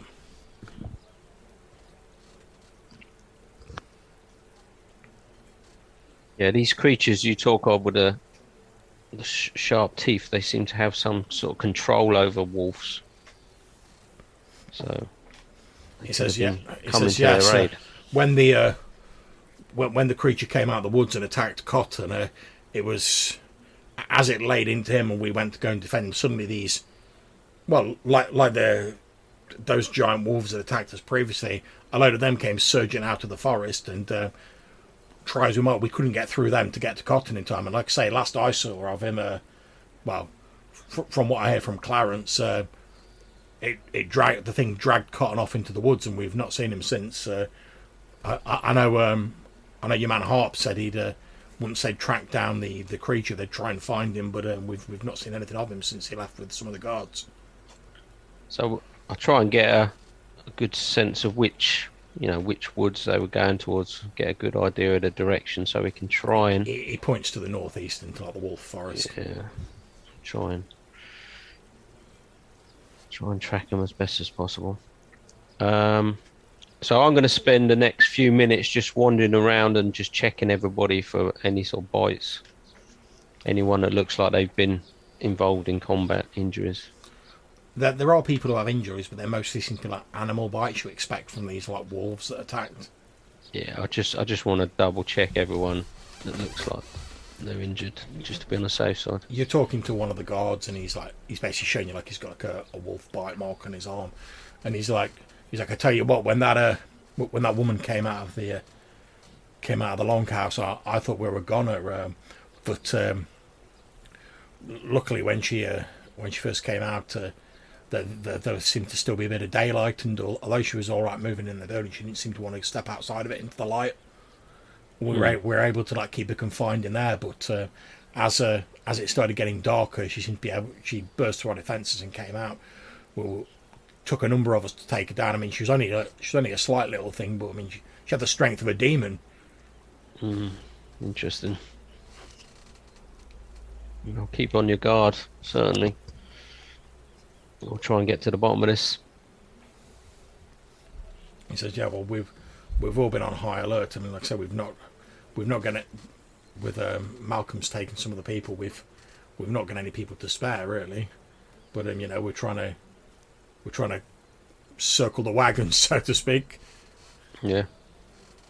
Well, you've done the best you can, and you've at least kept the rest of the village safe. He says, "Yeah, I just wish it wasn't too late for those poor sods." He says, and he like jerks a thumb at like the sort of 3 like bodies that have been laid out, and they've got like sacks sort of like put over their faces to like cover them. So still, it could have been a lot worse. We could have lost a lot more people. Indeed. So I'll turn back to the rest of the group, or return back to the rest of the group once I've checked these wounded. Yep. What are we thinking? I mean, we've got to give chase, surely. After Cotton and Burn those bodies Malcolm. first. Well, we can leave that. We can leave instructions for the guys to do that. I'm sure they're capable of burning the bodies. We need to try and find Malcolm and Cotton. Or what's left of them.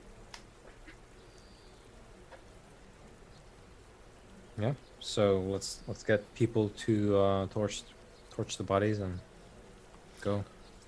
Yeah, that's not a problem when you're like, you guys are basically like, look, we need you to burn these bodies. Like what happened before might happen again. They're like, yeah, and they're like make with a torch, and they don't even argue. Yeah, I'll actually say to Josiah that we're not using the graveyard anymore. Now on, it's only cremations. He nods as well. Well, if you think that's best. Yeah, it definitely is. You remember that thing with the witch isle? Oh, Lord, yes. There's something on the witch isle again. At which point that seems to like spur him into action, and he's like, you men there, get some torches, get them on those bodies. Like he goes from like, oh, you sure we should burn them? And you're like, remember the witch isle? And he's like, burn those bodies, burn those bodies. Already burnt. Yeah, I mean, you can still have a little stone or a cross or something to remember people, can't you? But yeah. He basically says, oh, what they'll do is in the graveyard they'll just put like a little marker with like their name on it or whatever. Yeah. So like they can still be remembered, but like obviously he's not. He wants to remember like the fallen and honour them, but he doesn't want to do it in a way that's potentially gonna like end up with more people being killed. I think we'll put up when we have the time, and it's safe to do so. We'll put up like a big standing stone type deal. Well, you can actually see if you if you look on the map,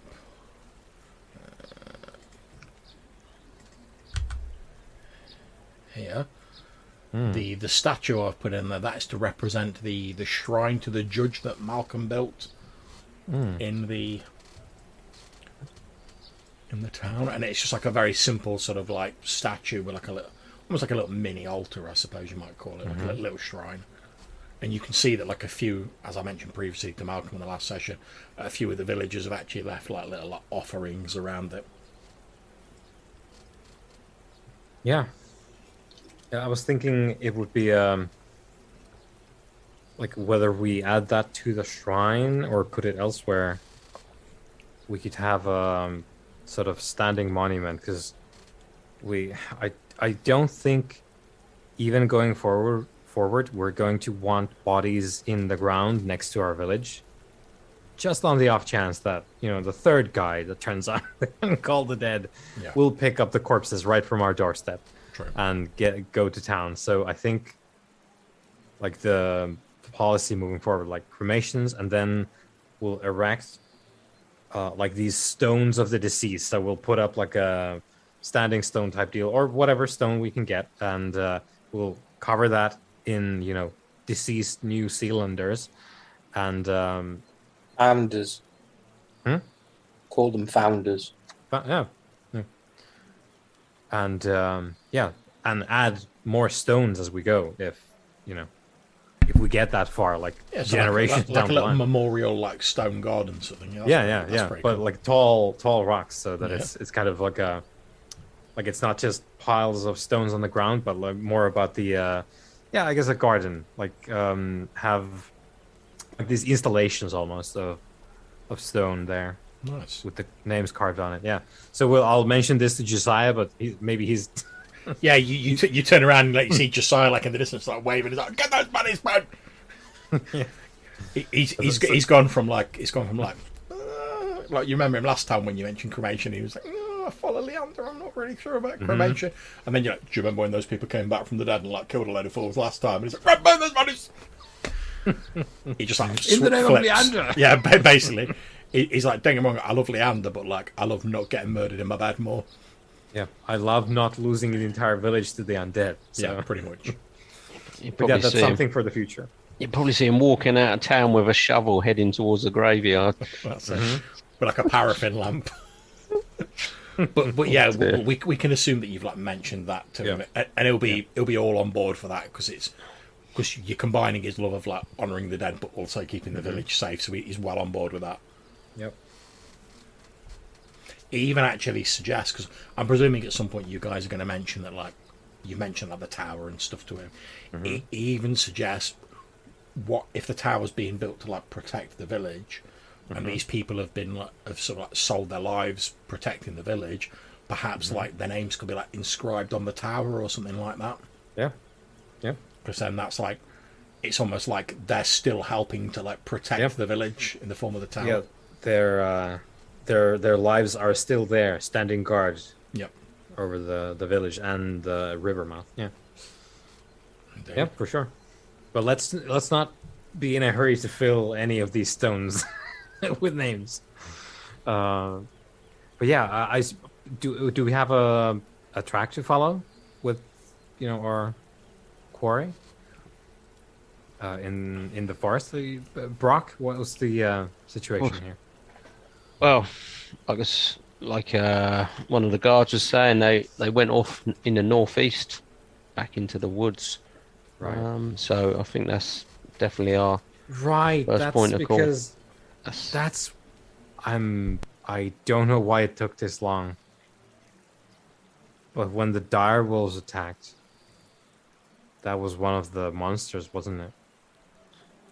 It just stayed in the woods, sent the wolves here. You remember last time when the wolves came over the wall? Well, that was the only session I haven't been here when the wolves attacked. That is the only session that I did not exist in. Yeah. But I yeah, had a long sleep in that night, that day. Yeah, they came over the wall. yeah. And that was, I thought, uncharacteristic at the time. But now we know. Yeah, they're summoning them. Yeah. It just stayed in the woods probing our defenses. Yeah. How did I not see it before? Anyway. Shall we tread Okay, into the so forest? by the time like all this chatting and talking to people and whatever, the day's getting on a bit. We're sort of into like late afternoon, early evening. Are you guys heading out in the evening? Are you heading out the next day? What are you planning to do? Judging by the information of the woman staying in the long cabin during the day, it may be safe to try and track Malcolm in the day rather than encountering the original one plus another two. It does depend how far. How far did it take us to get to the last run-in with the... It is a couple of days. Oh, right. Okay. Yes, it's a bit of a journey anyway. We're facing 3, potentially 4 if it's got to Malcolm, plus wolves invading light. If it's going to take us a couple of days to get there anyway, we don't know what time we're going to encounter them, whether it be daylight or night time.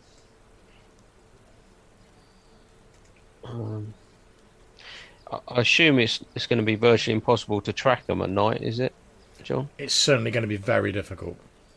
Because I ain't really a specific tracker, so I guess we're going to have to rest up tonight and set off first thing, are we? It's the same choice. Okay, so you guys bed down for the evening. Obviously, again, D3 hit points. You don't have to consume a ration because you'll be able to get food in New Zealand. So you settle down in one of the longhouses. I'm assuming you all kip in the same longhouse. Yep. Okay, so you all drift off to sleep. Okay, at this point, Brock and Quentin, can you roll me a d6? D6. A 1 for me. Okay.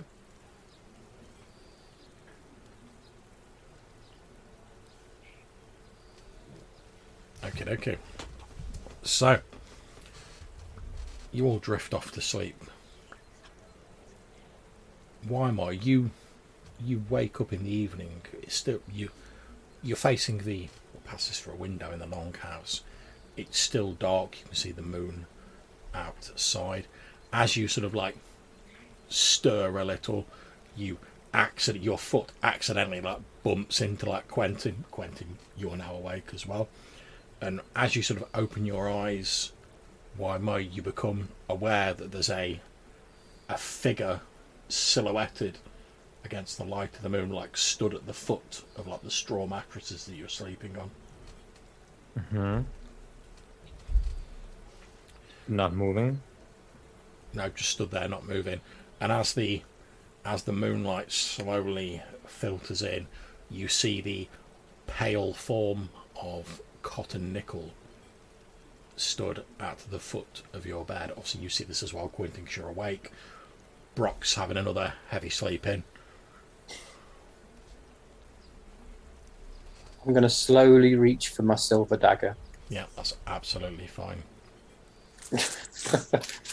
I'm staring sort of in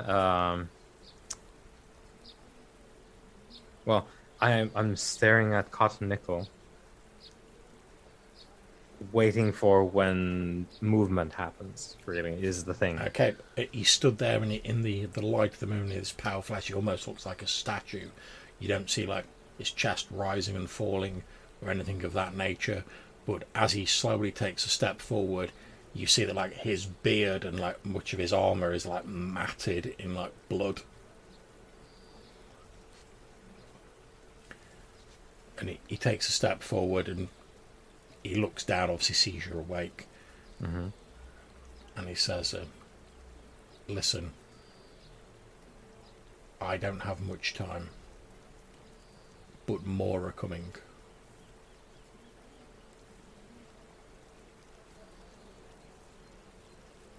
You thought to warn us, I say. He says, while I still have some of the person that I once was, I thought the least I can do is warn you. It's too late for me, but it's not too late for the people who live here.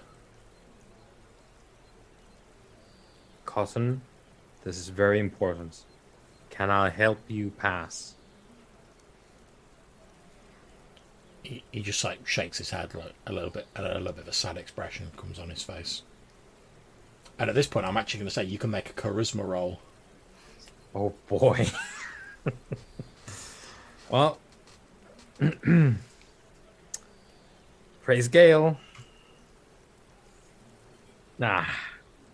It was almost a 1. But He just shakes his head sadly and he says,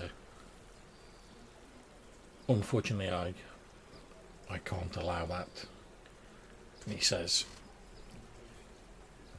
you should know that the Red King is stirring in the White City.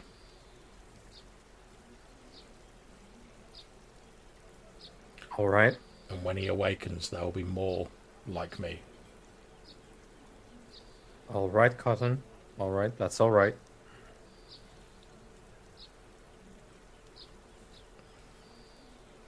He says, all I can do now is I'm going to try and get as far away from New Zealand as I can, whilst I still have the will to do so.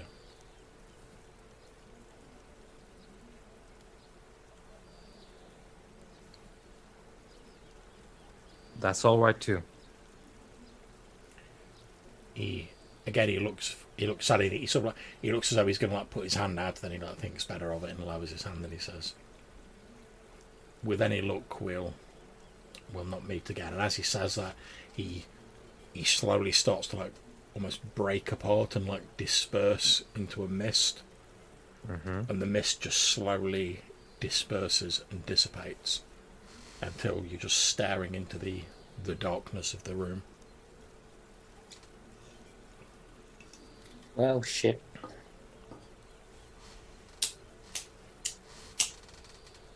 Well, that's the first name.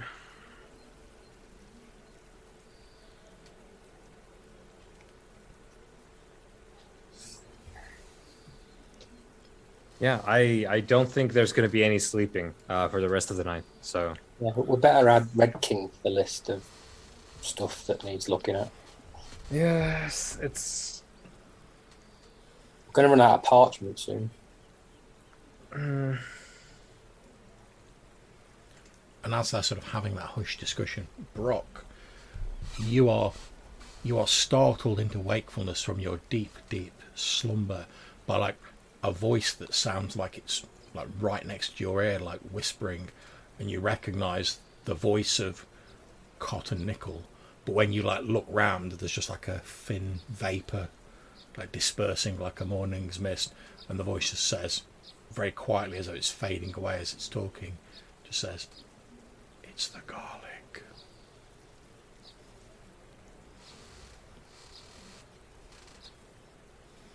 So that wakes me up at that point. Like I say, it's literally like someone's put their mouth like right next to your ear. All right. Well, I'll just wake up saying, "The garlic, the garlic." Yeah, so you guys are having this like quiet discussion, like, "Oh, right, Red King," you know, and also Brock's like, "Oh, it's the garlic! It's the garlic!"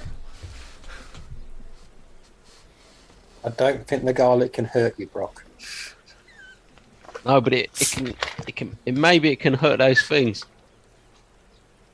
It's one of the herbs the soldiers were talking about, or at least protect us from those things. And I'll start searching around for where I'll put it. Yeah, he pulls out this like big, like crudely tied together like bulb of garlic he got off the kitchen. Yeah. And I'll throw it to one of these lot, and I'll go and search the kitchen or whatever storage we've got for food, and I'll start looking for more right in the middle of the night. Okay, yeah. Roll me a d6.